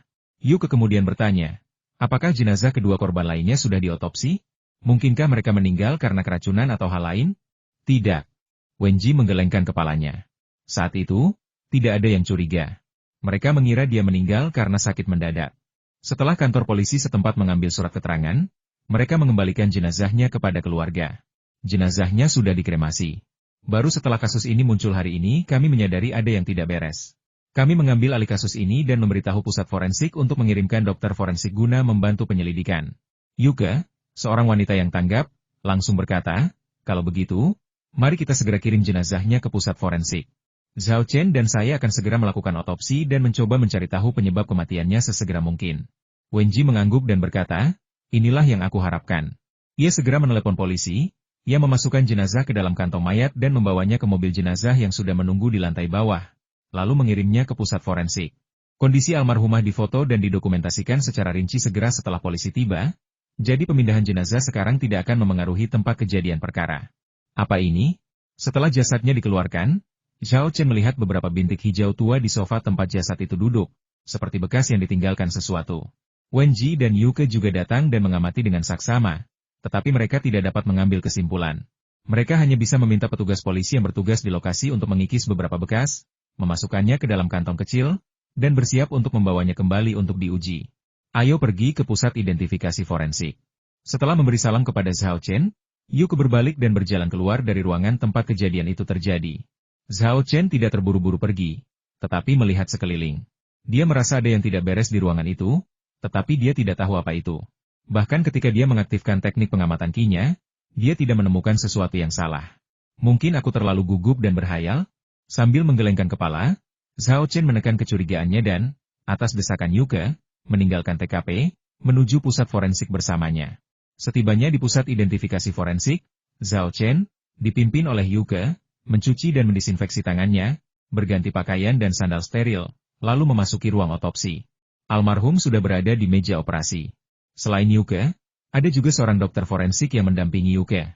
Ketika dokter forensik melihat Zhao Chen, ia mengerutkan kening dan berkata, Dokter Yu, kenapa Anda membawa seorang mahasiswa? Bukankah ini Zhao Chen, yang akhir-akhir ini ramai dibicarakan di internet? Bukankah ia belajar pengobatan tradisional Tiongkok? Bagaimana mungkin ia mengerti kedokteran forensik? Jangan membuat kami kesulitan atau menghalangi kami. Ketika orang ini menyebutkan kata-kata pengobatan tradisional Tiongkok, nadanya penuh keraguan dan penghinaan. Zhao Chen telah melihat situasi seperti ini berkali-kali sebelumnya. Saat ini di Tiongkok, tidak hanya di kalangan medis tetapi juga di kalangan masyarakat umum. Banyak orang menganggap pengobatan tradisional Tiongkok sebagai tahayul. Orang-orang ini bahkan tidak mempertimbangkan bahwa jika pengobatan tradisional Tiongkok adalah tahayul, bagaimana mungkin ia mendunia dan diterima oleh Jepang, Korea Selatan, dan bahkan negara-negara barat? Apakah orang-orang di negara lain semuanya bodoh? Lagi pula, TCM adalah disiplin ilmu yang telah diwariskan selama ribuan tahun dan merupakan kristalisasi dari kebijaksanaan generasi yang tak terhitung jumlahnya. Bagaimana mungkin ia difitnah dan dicemarkan nama baiknya hanya dengan kata-kata? Namun, Zhao Chen tidak menyangka akan bertemu seseorang yang memiliki prasangka buruk terhadap pengobatan tradisional Tiongkok di pusat penilaian forensik. Yuke mengangkat alisnya dan menegurnya tanpa sopan santun. Wei Hao, diam. Tidak akan ada yang mengira kau bisu kalau kau tidak bicara. Ekspresi Wei Hao langsung menjadi gelap. Dr. Yu, apa maksud Anda? Yuke menjawab dengan dingin, Zhao Chen adalah muridku, dan kau tidak berhak mengaturnya. Tugas kita hari ini adalah membedah mayat untuk menemukan penyebab kematian, bukan untuk berdebat tentang pengobatan tradisional Tiongkok versus pengobatan Barat. Kalau begitu sikapmu, silakan pergi. Aku tidak butuh kau menjadi asistenku. Dengan Zhao Chen di sini, itu sudah cukup. Wei Hao ingin marah, tetapi dia tidak berani. Yuke memiliki pengaruh yang cukup besar di pusat forensik, dan ia tidak berani dan tidak mau sepenuhnya memutuskan hubungan dengan mereka. Lebih lanjut, jika ia pergi karena kesal, ia pasti akan menghadapi kritik setelahnya. Setelah menarik napas dalam-dalam, Wei Hao menahan amarahnya dan berhenti berdebat dengan Zhao Chen, dengan patuh melakukan pekerjaan asistennya. Tetapi dia segera mengetahui bahwa Yuke tidak pernah meminta apapun padanya. Dia malah memerintahkan Zhao Chen untuk melakukan semuanya. Sialan, apa mereka cuma mempermainkanku? Pikir Wei Hao kesal. Anak ini kan cuma mahasiswa TCM. Memangnya dia jago anatomi? Mau dia jadi asistenmu dan bantu membedah mayat ini? Lihat saja nanti, dia pasti akan mengacaukannya. Namun, ekspresi Wei Hao cepat berubah. Rasa kesal dan jijik pun lenyap, tergantikan oleh rasa terkejut yang amat dalam. Karena ia melihat bahwa ilmu pedang Zhao Chen sangat hebat, gerakannya cepat, akurat, dan tanpa ampun, dan ia sama sekali tidak tampak seperti seorang pemula. Bahkan, ia sendiri mengagumi ilmu pedangnya. Bagaimana ini mungkin? Wei Hao tidak bisa menerima kenyataan ini. Zhao Chen dan Yuke bekerja sama dan dengan cepat membuka dada dan rongga perut mayat untuk memeriksa organ dalamnya. Namun, pada saat itu, raut wajah Zhao Chen tiba-tiba berubah, dan ia berseru, "Di mana jantungnya? Kemana perginya jantung itu?" "Apa?" tanya Yuke. Penglihatannya tidak sebaik Zhao Chen, jadi dia tidak bisa langsung melihat isi rongga dada. "Jantungnya hilang? Kau bercanda? Tidak ada satu luka pun di tubuh almarhum. Bagaimana mungkin jantungnya hilang begitu saja? Kau pikir ini film horor?" Wei Hao mencibir kata-kata Zhao Chen. Menurutnya, Zhao Chen mungkin kurang teliti dan tidak bisa menemukan lokasi jantungnya. Ia pun mengejek, "Kau bahkan tidak tahu di mana jantungnya. Dan berani-beraninya kau datang untuk melakukan otopsi?" Zhao Chen awalnya tidak ingin memperhatikan Wei Hao. Tetapi pria itu terus mengoceh di telinganya, yang sungguh menjengkelkan. Jadi dia mengangkat alis, menoleh, dan berteriak keras, "Diam!" Teriakan itu, yang disampaikan dengan kekuatan auman harimau dan teriakan naga, sangat mengejutkan Wei Hao hingga wajahnya menjadi pucat, jantungnya berdebar kencang, dan dia tidak berani mengeluarkan suara lagi. Zhao Chen mengabaikannya dan berkata kepada Yuke, "Tidak ada jantung di rongga dada orang yang meninggal." Bagaimana mungkin? Yuke juga merasa sulit untuk mempercayainya. Tetapi setelah mencari beberapa saat, dia mengangkat kepalanya dengan kaget dan berkata dengan takjub, "Benar-benar tidak ada hati. Mengapa tidak ada jantung di rongga dada almarhum? Tidak ada tanda-tanda cedera eksternal? Jadi kemana jantungnya pergi? Tidak mungkin jantungnya lenyap begitu saja, kan? Apakah jantung korban dalam dua kasus serupa lainnya juga hilang?" Serangkaian pertanyaan langsung membanjiri pikiran Zhao Chen. Saat itu, sebuah suara membuyarkan pikiran Zhao Chen. Sambil menoleh, ia melihat Wei Hao begitu terkejut hingga terjatuh ke tanah, menjatuhkan peralatan bedah yang diletakkan di sampingnya. Ia berkata dengan suara gemetar, "Ya Tuhan, dia baik-baik saja. Bagaimana mungkin jantungnya hilang? Ini tidak mungkin hantu, kan?" Begitu dia selesai berbicara, suhu di ruang bedah tampak turun drastis, menyebabkan Zhao Chen dan Yuke menggigil tanpa sadar. Yuke menenangkan diri dan membentak, "Bangun sekarang juga. Tingkah laku macam apa ini? Kami tidak butuh bantuanmu lagi di sini. Jadi pergilah dari sini." Wei Hao tidak bisa lebih bahagia. Dia lebih suka dimarahi dan dihukum daripada tinggal di tempat ini. Tubuh ini aneh sekali. Dia sudah bertahun-tahun menjadi ahli patologi forensik dan belum pernah menemukan sesuatu yang seaneh ini. Dia tidak mau, dan takut, terkontaminasi olehnya. Namun Zhao Chen tetap tenang. Dia mengalihkan pandangannya kembali ke rongga dada yang terbelah, dan tiba-tiba matanya berbinar. Hah? Ini? Yu keburu-buru bertanya. Ada apa? Apa kau menemukan sesuatu yang baru? Zhao Chen menunjuk ke rongga dada almarhum yang terbuka dan berkata, Guru Yu, lihat, tidak banyak darah yang terkumpul di rongga dada almarhum. Ini jelas tidak benar. Yu mengintip dan melihat bahwa situasinya memang seperti yang digambarkan Zhao Chen. Ia langsung mengerutkan kening dan berkata, benar. Ketika seseorang masih hidup, darah mengalir sangat lancar, terutama jantung. Jika ada luka sekecil apapun, sejumlah besar darah akan menyembur keluar dan menumpuk di rongga dada. Baru setelah kematian darah menjadi kental dan menggumpal, sehingga sulit mengalir keluar. Dilihat dari situasi ini, jantung almarhum pasti menghilang beberapa jam setelah kematiannya. Bagaimana ia meninggal? Dan bagaimana jantungnya menghilang? Tidak mungkin seperti yang dikatakan Wei Hao, bahwa jantungnya ditelan hantu, kan? Hantu? Zhao Chen mengangkat sebelah alisnya. Dulu, dia tidak pernah percaya hantu. Namun, beberapa bulan terakhir ini, dia tidak hanya mewarisi ilmu sihir, tetapi juga melihat hantu. Dia sekarang mengerti bahwa memang ada banyak kejadian paranormal di dunia ini. Mungkinkah orang yang sudah meninggal ini benar-benar disakiti oleh hantu? Jika itu benar-benar pekerjaan roh jahat, maka hilangnya jantung secara misterius itu masuk akal. Sementara Zhao Chen tenggelam dalam pikirannya, Yu melanjutkan otopsi, berharap menemukan lebih banyak petunjuk untuk membantu memecahkan kasus tersebut. Tiba-tiba, Zhao Chen melihat sesuatu yang pernah dilihatnya sebelumnya. Tunggu. Serunya cepat-cepat sambil menunjuk dengan tangannya. Apa itu?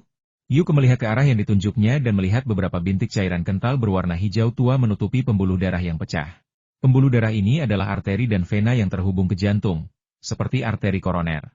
Yu berkata sambil berpikir, warna ini terlihat agak familiar. Zhao Chen berkata, bukankah itu terlihat seperti tanda hijau yang kita lihat di sofa di rumah almarhum sebelumnya? Pengingatnya membuat Yu menyadarinya juga, dan dia mengangguk dengan ekspresi serius, berkata, dilihat dari warnanya, keduanya hampir persis sama. Apakah menurutmu mungkin ada hubungan antara keduanya? Tanya Zhao Chen. Yu terkejut, apa maksudmu? Zhao Chen berspekulasi. Mungkinkah ada sejenis makhluk yang masuk ke dalam tubuh almarhum melalui mulut, hidung, telinga, atau bahkan alat kelaminnya, melahap jantungnya, dan menggunakan cairan hijau tua untuk menutup pembuluh darah, mencegah darah mengalir keluar? Setelah selesai berburu, makhluk itu keluar melalui anusnya, itulah sebabnya ada lendir hijau tua yang tertinggal di sofa. Spekulasi berani ini mengejutkan Yuke, yang bertanya, mustahil, kan? Makhluk macam apa di dunia ini yang bisa memakan jantung manusia? Zhao Chen menggelengkan kepala dan berkata, saya pikir apapun, aneh dan tak biasa, bisa ada di dunia ini. Ia kemudian menambahkan, tentu saja, ini hanya spekulasi. Tapi kita bisa memulai penyelidikan kita dari sudut pandang ini. Lagi pula, kita belum punya petunjuk atau penemuan lain saat ini.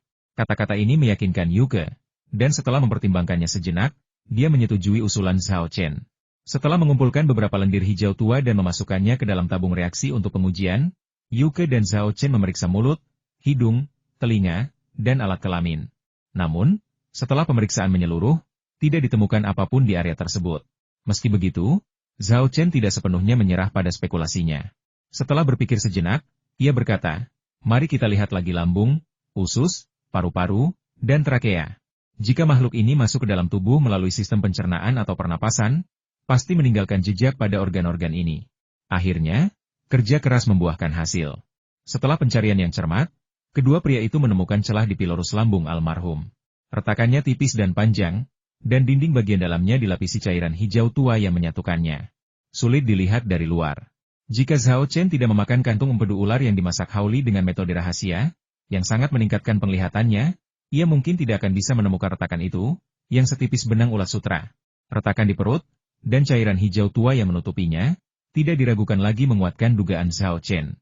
Ya Tuhan, mungkinkah ada makhluk aneh yang masuk ke tubuh korban melalui mulut atau anus, menggigit perut, merayap ke rongga dada, dan melahap jantungnya sepotong demi sepotong?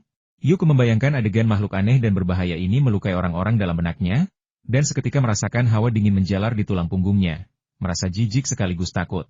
Namun tak lama kemudian, sebuah pertanyaan baru muncul di benaknya, itu tidak benar. Jika jantungnya dimakan, mengapa almarhum tidak bereaksi sama sekali? Saya ingat apa yang kami lihat di tempat kejadian perkara. Almarhum tampak sangat tenang. Zhao Chen juga ingat ketika dia melihat almarhumah di tempat kejadian perkara. Dia sedang duduk tegak di sofa dengan ekspresi normal, dan dia memang bisa digambarkan sebagai orang yang damai. Pasti sangat menyakitkan bagi seseorang ketika lapisan lambungnya robek dan jantungnya tertelan. Sungguh aneh bahwa almarhum tidak melawan selama proses ini. Tatapan Zhao Chen tertuju pada cairan hijau yang terkumpul di dalam tabung reaksi. Lalu ia berkata, mungkinkah ini ada hubungannya dengan hal-hal ini? Saya berani menebak bahwa kemungkinan besar cairan ini memiliki efek mati rasa yang kuat, sehingga almarhum tidak merasakan sakit selama proses penyiksaan. Yu Ke langsung berkata, aku akan membawanya ke seseorang untuk diuji. Kamu lanjutkan memeriksa tubuhnya dan lihat apakah ada yang baru. Baiklah, serahkan saja padaku, jawab Zhao Chen. Yu Ke mengambil tabung reaksi dan berlari keluar dengan cepat, sementara Zhao Chen melanjutkan otopsi. Awalnya ia ingin mencari tahu asal-muasal cairan hijau tua dari lembar informasi tersebut, tetapi sayangnya, kali ini tidak ada informasi yang muncul secara otomatis di lembar informasi tersebut. Ia tidak tahu apakah itu karena kadar cairan hijau tua tersebut terlalu rendah atau karena alasan lain. Sekitar setengah jam kemudian, Yu Ke kembali ke ruang bedah dan bertanya begitu masuk, bagaimana? Ada temuan baru? Tidak. Zhao Chen menggelengkan kepalanya. Ia sudah memeriksa mayat itu dengan saksama, tetapi tidak menemukan sesuatu yang baru. Bagaimana dengan mayatmu? Apakah hasil tesnya sudah keluar? Sudah keluar. Yu Ke mengangkat laporan medis dan melambaikannya kepada Zhao Chen, sambil berkata, seperti dugaanmu, cairan hijau tua ini memiliki efek anestesi yang sangat kuat dan sangat kental. Tapi kita belum bisa memastikan makhluk apa yang melepaskannya. Sepertinya kasus pembunuhan ini adalah kecelakaan, atau setidaknya kita bisa menyingkirkan kemungkinan pembunuhan. Tak terduga, gumam Zhao Chen dalam hati, nadanya penuh keraguan. Dia selalu merasa bahwa masalah ini tidak sesederhana itu. Setelah otopsi, Yu Ke menulis laporan tentang temuan mereka dan menyerahkannya, bersama dengan foto-foto yang diambil selama otopsi, kepada tim investigasi kriminal kota. Apakah ada sejenis makhluk yang menggali ke dalam tubuh almarhum dan melahap jantungnya, sehingga menyebabkan kematian? Saat melihat laporan itu, Wenji memasang ekspresi kamu bercanda di wajahnya. Benar. Yu Ke mengangguk. Wenji menggelengkan kepalanya Dr. Yu. Yang saya butuhkan adalah laporan otopsi, bukan novel fantasi. Ini laporan otopsi, jawab Yu Ke. Saya tahu hasil ini sulit diterima, dan bahkan saya sendiri pun sulit mempercayainya ketika sampai pada kesimpulan ini. Tapi inilah yang kami temukan selama otopsi. Proses dan temuan otopsi secara spesifik dicatat secara rinci dalam laporan. Bacalah sebelum mempertanyakannya. Melihat Zhao Chen dan Yu Ke sama-sama memasang ekspresi serius, Wenji akhirnya menyingkirkan kemungkinan kalau mereka berdua sedang bercanda dengannya, dan menundukkan kepalanya untuk melihat laporan otopsi dengan serius. Semakin Wenji memperhatikan, semakin berkerut alisnya. Setelah membacanya, Wenji mengerutkan kening dalam-dalam dan bergumam, mungkinkah ada makhluk aneh yang benar-benar menggali ke dalam tubuh almarhum dan melahap jantungnya? Ini sungguh tidak masuk akal. Zhao Chen berkata, ini hanya spekulasi yang kami buat berdasarkan kondisi jenazah. Kami tidak bisa memastikan apakah ini fakta final. Mungkin Anda bisa mulai dengan menyelidiki pola makan almarhum untuk melihat apakah ia mengonsumsi sesuatu yang tidak biasa. Wenji menggelengkan kepala dan berkata, kami sudah menyelidikinya. Menurut teman sekamar almarhum tinggal di rumah kecuali untuk bekerja, dan makan makanan siap saji secara teratur. Dia tidak makan apapun yang aneh atau tidak biasa. Dia berhenti sejenak, lalu menambahkan, namun, tapi apa? Tanya Zhao Chen terburu-buru.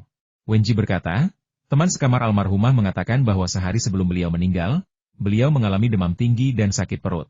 Konon beliau sangat kesakitan hingga berguling-guling di lantai, yang membuat teman sekamarnya ketakutan.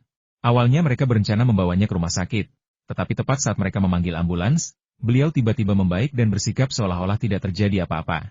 Zhao Chen langsung berspekulasi.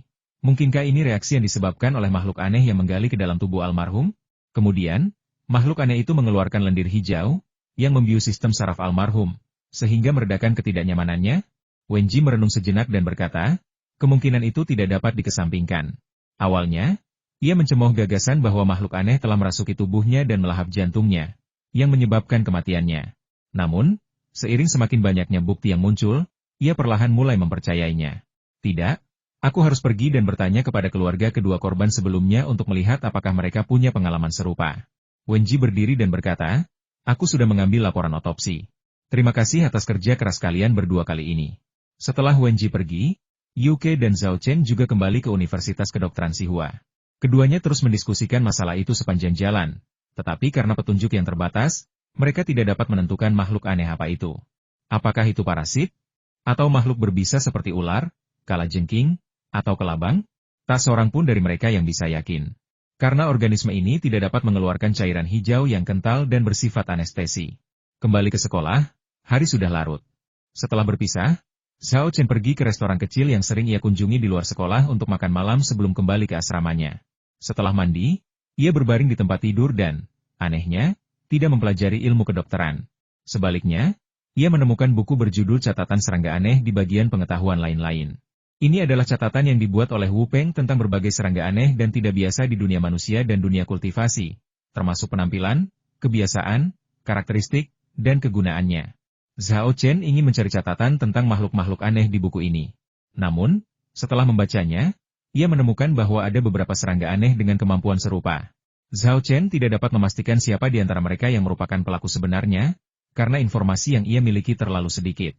Ia mendesah tak berdaya jika aku bisa melihat makhluk aneh itu, aku pasti bisa mengetahuinya. Sayangnya, aku tidak menemukan jejaknya di tempat kejadian perkara maupun di dalam tubuh almarhum. 2 hari kemudian, Zhao Chen mengetahui dari Yuke bahwa kasus tersebut telah ditutup.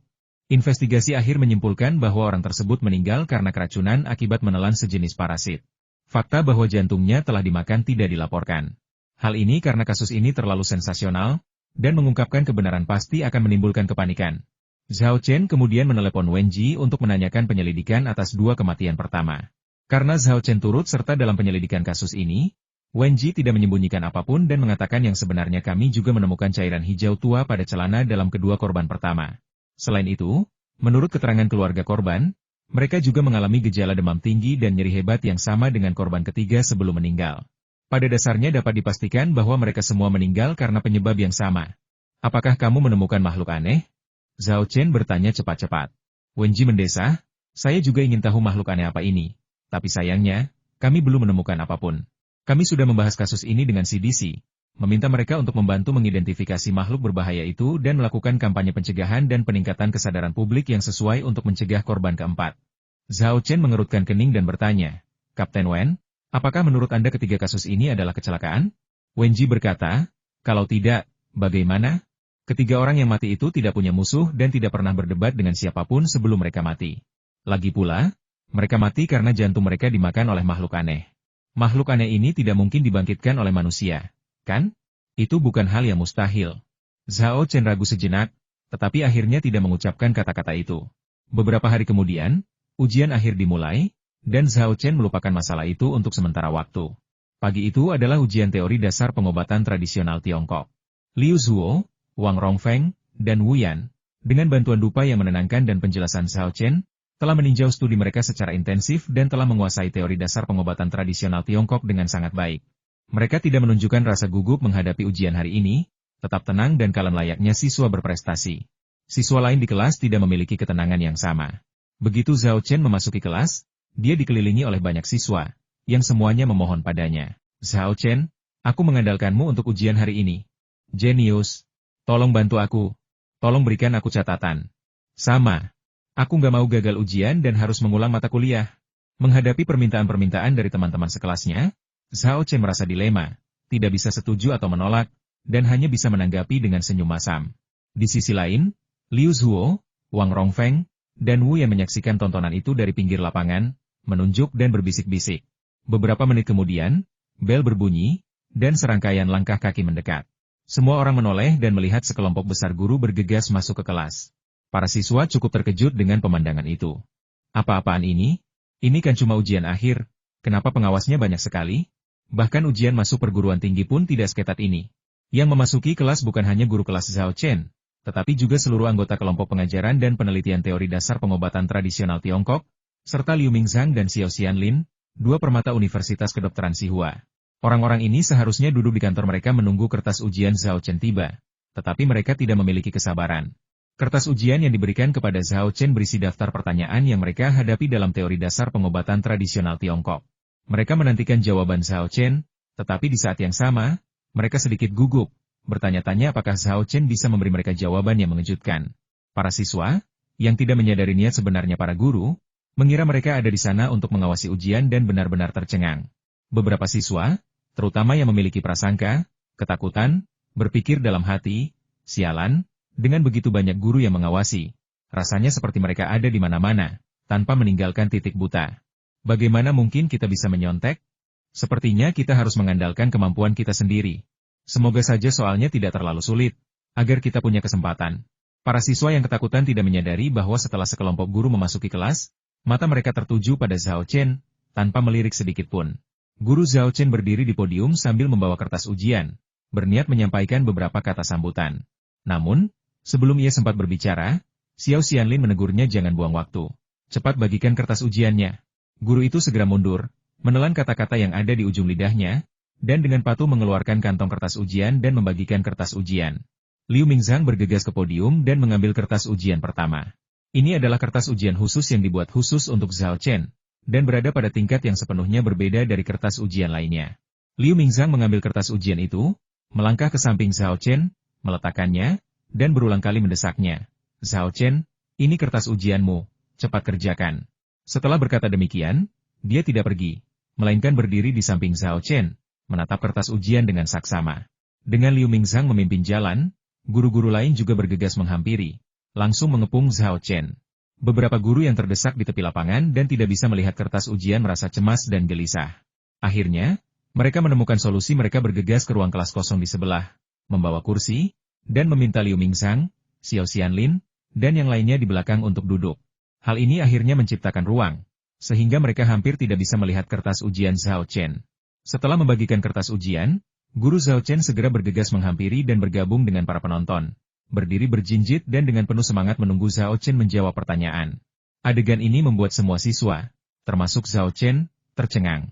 Para siswa kemudian menyadari bahwa alasan begitu banyak guru hadir pada ujian hari ini bukanlah untuk mengawasinya secara ketat, tetapi untuk menyaksikan Zhao Chen menyelesaikan ujian. Itu kan cuma kertas ujian, ngapain ribut-ribut? Zhao Chen menatap guru-guru yang mengelilinginya dan terdiam. Tiba-tiba ia merasa sangat mirip dengan panda-panda di kebun binatang itu. Keduanya dipandangi oleh banyak paman dan bibi aneh yang menatapnya dengan pandangan aneh. Aku harus mengerjakan ujian sekarang, kata Zhao Chen sambil mengangkat penanya. Kerjakan, cepat kerjakan, desak para guru serempak. Zhao Chen berkata sambil tersenyum kecut, kau tidak perlu berdiri seperti ini, kan? Para guru mengemukakan pendapatnya satu demi satu. Tidak apa-apa, lakukan saja apa maumu, anggap saja kami tidak ada. Kami berjanji untuk tetap tenang dan tidak mengganggu Anda saat Anda mengerjakan pekerjaan rumah. Kami hanya akan melihatnya saja, itu saja. Dengan kata-kata guru, bisakah Zhao Chen menolak? Ia hanya bisa menerima kenyataan dan fokus pada kertas ujian. Melihat kertas ujiannya, Zhao Chen langsung tercengang. Kertas ujian hari ini agak aneh. Tidak ada soal pilihan ganda, soal isian, atau soal benar-salah, semuanya soal esai. Dia tidak terlalu memikirkannya. Berasumsi bahwa setiap orang mengerjakan jenis soal ujian yang sama, tanpa menyadari bahwa soal ini khusus untuknya. Setelah meninjau pertanyaan pertama, Zhao Chen langsung mengerutkan kening, cukup terkejut. Pertanyaan ini menarik, menyentuh intisari kesatuan manusia dan alam. Tapi jelas di luar kurikulum, bukan? Apa yang dipikirkan para guru? Apakah mereka berencana membuat kebanyakan orang gagal? Didorong rasa ingin tahu, Zhao Chen mengalihkan perhatiannya ke pertanyaan-pertanyaan berikut. Tanpa terkecuali, semuanya merupakan pertanyaan yang menantang dan mendalam. Terlebih lagi, banyak diantaranya mengandung elemen-elemen kunci dan esensial dari teori dasar pengobatan tradisional Tiongkok. Astaga, para guru sedang merencanakan sesuatu yang besar kali ini. Sepertinya kakak tertua dan yang lainnya akan mendapat masalah kali ini. Zhao Chen tidak tahu bahwa kertas ujian yang ia miliki unik. Ia pikir semua orang punya soal yang sama. Ia berduka dalam hati untuk Liu Zuo, Wang Rongfeng, dan Wu Yan. Dalam situasi saat ini, bahkan jika ia ingin membantu ketiga saudaranya mencontek, itu mustahil dikelilingi oleh guru-guru berlapis, akan menjadi keajaiban jika jawabannya bisa dibagikan. Sambil menggelengkan kepalanya, Zhao Chen mengesampingkan pikiran acaknya dan mulai mengerjakan soal itu dengan serius. Meskipun pertanyaan-pertanyaan ini merupakan masalah yang terus-menerus dihadapi oleh para guru selama puluhan tahun penelitian mereka dan sangat sulit, hal itu tidak menjadi masalah bagi Zhao Chen, yang telah mempelajari hakikat teori dasar pengobatan tradisional Tiongkok yang diturunkan oleh Wu Peng. Untuk setiap pertanyaan, dia hanya perlu berpikir sejenak sebelum dia dapat menulis jawabannya secepat kilat. Para guru yang menyaksikan menahan napas, mata mereka terbelalak saat menyaksikan Zhao Chen memecahkan soal. Setiap kali ia menulis sebuah paragraf, para guru akan merenungkannya cukup lama, lalu mengungkapkan ekspresi gembira karena tiba-tiba menyadari atau merasakan manfaat yang luar biasa. Jika mereka tidak takut mengganggu Zhao Chen saat dia mengerjakan pekerjaan rumahnya, guru-guru ini mungkin sudah mulai bertepuk tangan dan memujinya serta mendiskusikan masalah itu di antara mereka. Di dalam kelas, siswa lainnya juga sedang mengerjakan kertas ujian mereka. Sambil bekerja, Mereka melirik para guru yang mengelilingi Zhao Chen. Setelah yakin mata mereka tertuju pada meja Zhao Chen dan tidak bergerak, mereka pun mulai gelisah. Seorang siswa yang sangat berani diam-diam mengeluarkan lembar contekan dari lacinya dan segera menyalin jawabannya. Awalnya, ia diam-diam melirik guru-guru sambil menyalin. Tetapi setelah beberapa saat, menyadari bahwa guru-guru itu tidak bereaksi sama sekali, ia menjadi semakin berani, tidak lagi menyembunyikan tindakannya dan menyalin secara terang-terangan.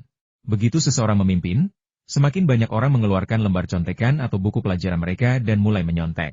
Belakangan, bahkan beberapa siswa yang duduk sangat dekat dengan Zhao Chen pun menggunakan buku pelajaran mereka untuk menyontek.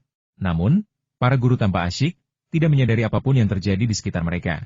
Seluruh perhatian mereka tertuju pada kertas ujian Zhao Chen. Kertas ujian ini sulit dan berisi banyak konten. Zhao Chen membutuhkan waktu lebih dari 1 jam untuk menyelesaikannya. Meski begitu, masih ada 10 atau 20 menit tersisa sebelum ujian berakhir.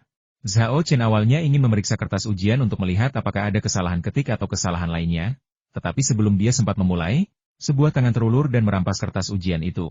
Sambil menoleh, dia melihat Xiao Xianlin yang telah merampas kertas ujiannya. Liu Mingzhang kesal dan berteriak, "Pak Tua Xiao, kenapa kau merebut kertas ujian itu? Kembalikan padaku." Sambil berbicara, ia memberi isyarat seolah-olah ingin merebutnya. Xiao Xianlin memelototinya dan berkata dengan kesal, "Kalian bertengkar karena apa? Ayo kita fotokopi kertas ujian ini sekarang juga, satu untuk kita masing-masing." "Ide bagus. Ayo kita pergi sekarang, cepatlah pergi." "Cepatlah, aku harus mempertimbangkan jawaban Zhao Chen dengan saksama." Para guru mengangguk setuju, dan sekelompok orang mengantar Xiao Xianlin keluar dari kelas. Sambil memegang kertas ujian, Xiao Xianlin tampak seolah sedang memegang dekret kerajaan. Wajahnya penuh kebanggaan. Dalam sekejap mata, tidak ada satupun guru yang tersisa. Zhao Chen duduk di sana dengan pandangan kosong, tampak benar-benar bingung. Apa-apaan yang terjadi? Kelas itu benar-benar sunyi. Kepergian guru-guru tersebut tidak hanya membuat Zhao Chen bingung, tetapi juga membuat siswa lain di kelas 3 pengobatan tradisional Tiongkok dan Barat terpadu tercengang. Mereka telah menghadapi ujian yang tak terhitung jumlahnya sejak kecil, tetapi ini adalah pertama kalinya para siswa menghadapi situasi seperti itu. "Apa yang terjadi?" seru seorang mahasiswa yang memegang buku teks teori dasar pengobatan tradisional Tiongkok, bahkan lupa untuk menyalinnya. Semua siswa di kelas menggelengkan kepala. Mereka juga bingung dengan apa yang sedang terjadi. Bergumam, "Bukankah kita sedang ujian? Waktu ujian belum berakhir, jadi mengapa semua guru sudah pergi? Bukankah seharusnya ada yang mengawasi ujian?" Setelah bertukar pandang dengan bingung, seseorang berkata dengan ekspresi aneh, "Aku mungkin telah memalsukan ujian." Beberapa orang berteriak, "Sudahlah, lebih baik tidak ada guru yang mengawasi ujian. Kita bisa menyontek tanpa khawatir." Setelah berkata begitu, orang ini melanjutkan mencari jawaban di internet menggunakan ponselnya. Siswa-siswa yang lain seolah teringat, turut terjun dalam kecurangan yang penuh semangat. Ujian ini pada dasarnya telah menjadi ujian buku terbuka. Karena mereka memiliki buku pelajaran dan ponsel untuk mencari jawaban, para siswa tidak pergi ke Zhao Chen untuk menanyakan jawabannya. Semua orang berprinsip, meskipun itu berarti mencontek, mereka percaya untuk mengandalkan diri sendiri. Zhao Chenle tidak terburu-buru pergi karena suasananya yang tenang dan damai. Ia berencana kembali ke asrama bersama Liu Zuo, Wang Rongfeng, dan Wu Yan setelah ujian. Ia melirik mereka bertiga dan melihat mereka masih sibuk menulis. Ia tidak mengganggu mereka dan mengeluarkan buku teks teori akupunktur dari komputernya untuk melanjutkan belajar. Karena Zhao Chen tidak melihat kertas ujian orang lain, ia tidak tahu bahwa jawabannya berbeda dengan jawaban mereka. Demikian pula, karena tidak ada yang menanyakan jawaban kepada Zhao Chen, mereka tidak tahu bahwa ia diperlakukan secara istimewa. Lebih dari 10 menit kemudian, bel berbunyi, mengumumkan berakhirnya ujian. Di dalam kelas, para siswa kelas 3 pengobatan tradisional Cina dan Barat terpadu saling berpandangan dengan bingung sekali lagi. Semua guru sudah pergi, dan tidak ada seorang pun yang mengambil kertas ujian. Ujian ini sungguh memalukan. Akhirnya, ketua kelas melangkah maju, mengumpulkan semua kertas ujian siswa, dan mengirimkannya ke kantor kelompok pengajaran dan penelitian teori dasar pengobatan tradisional Tiongkok. Pada saat ini, Xiao Xianlin telah memfotokopi kertas ujian menjadi beberapa salinan, dan sekelompok guru teori dasar TCM sedang memegang kertas tersebut dan melihatnya dengan penuh semangat. Setiap kali mereka menemukan bagian yang sangat menarik, para guru ini akan menepuk paha mereka dengan keras. Kekuatan dan suara tepukan itu membuat kepala kelas merinding. Ia sendiri merasakan sakit yang tajam. Namun, para guru ini tampak tidak menyadari, seolah-olah mereka telah kehilangan rasa sakit. Lebih lanjut, setiap kali mereka memahami sesuatu dari argumen Zhao Chen, mereka akan menari-nari dengan penuh semangat di sekitar kelas. Pemandangan ini sama sekali tidak tampak seperti sekelompok guru universitas. Pemandangan ini tampak persis seperti pasien di rumah sakit jiwa. Tak hanya guru-guru di kantor yang bersikap seperti ini. Terkadang guru-guru yang sedang mengawasi ujian teori dasar TCM di kelas lain juga kembali ke kantor dengan tumpukan kertas ujian yang tebal. Sekembalinya ke kantor, mereka bukan memeriksa kertas ujian, melainkan langsung menemui Xiao Xianlin untuk mengambil fotokopi kertas ujian Zhao Chen, bergabung dengan barisan pasien gila. Pemimpin regu berdiri di pintu kantor, ragu-ragu untuk waktu yang lama, dan akhirnya mengumpulkan keberanian untuk masuk. Dia ketakutan. Guru-guru itu seperti orang gila. Bagaimana kalau mereka tiba-tiba melompat dan memukulinya? Ketua kelas berjalan dengan gemetar ke arah gurunya, menelan ludah, dan berkata dengan hati-hati, Pak Guru, saya sudah mengumpulkan semua kertas ujian dari kelas. Di mana saya harus menaruhnya? Ujian? Ujian apa? Guru itu mendongak, menyeka air liur di sudut mulutnya, dan bertanya dengan ekspresi kosong. Ketua kelas tercengang itu kertas ujian akhir mata kuliah teori dasar pengobatan tradisional Tiongkok. Ia berpikir, ini kan cuma lihat kertas ujian, kenapa ngiler? Kamu pikir kertas ujian itu makanan enak? Untungnya, dia tidak mengucapkan kata-kata itu keras-keras. Kalau tidak, dia pasti akan dihujani omelan dari semua guru di kantor. Artikel yang bagus itu seperti makanan lezat, ya? Apa salahnya sampai ngiler membacanya? Kita semua pernah.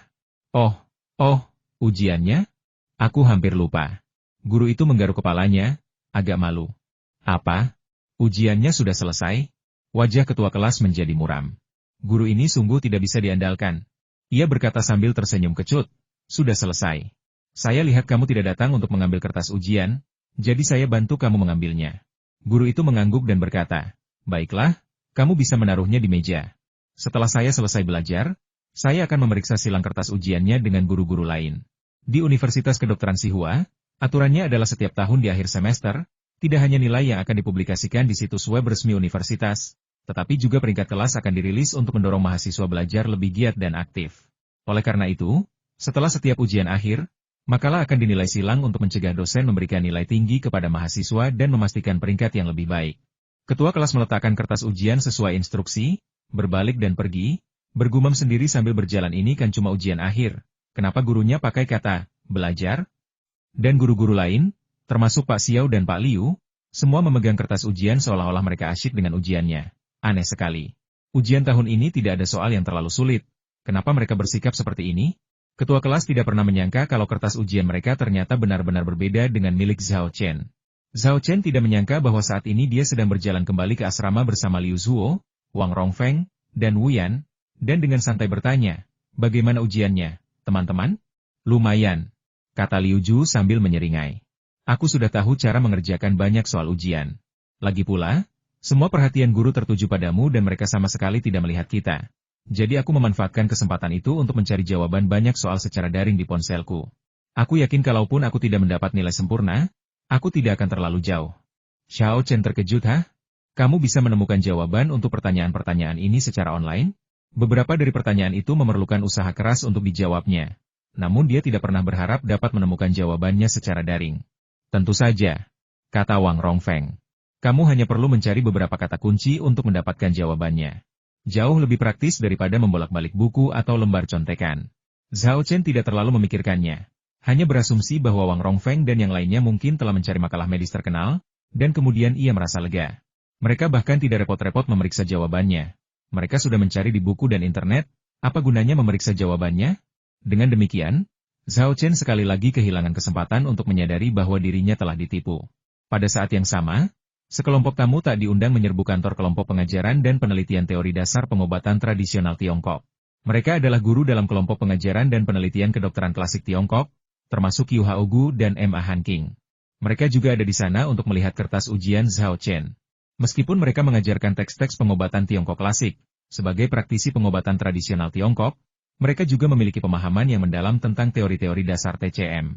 Mereka penasaran dengan pertanyaan apa saja yang akan diajukan rekan-rekan mereka di kelompok riset dasar TCM kepada Zhao Chen, dan bagaimana ia akan menjawabnya, sehingga mereka dapat dengan cepat mempelajari setiap bagian klasik yang muncul.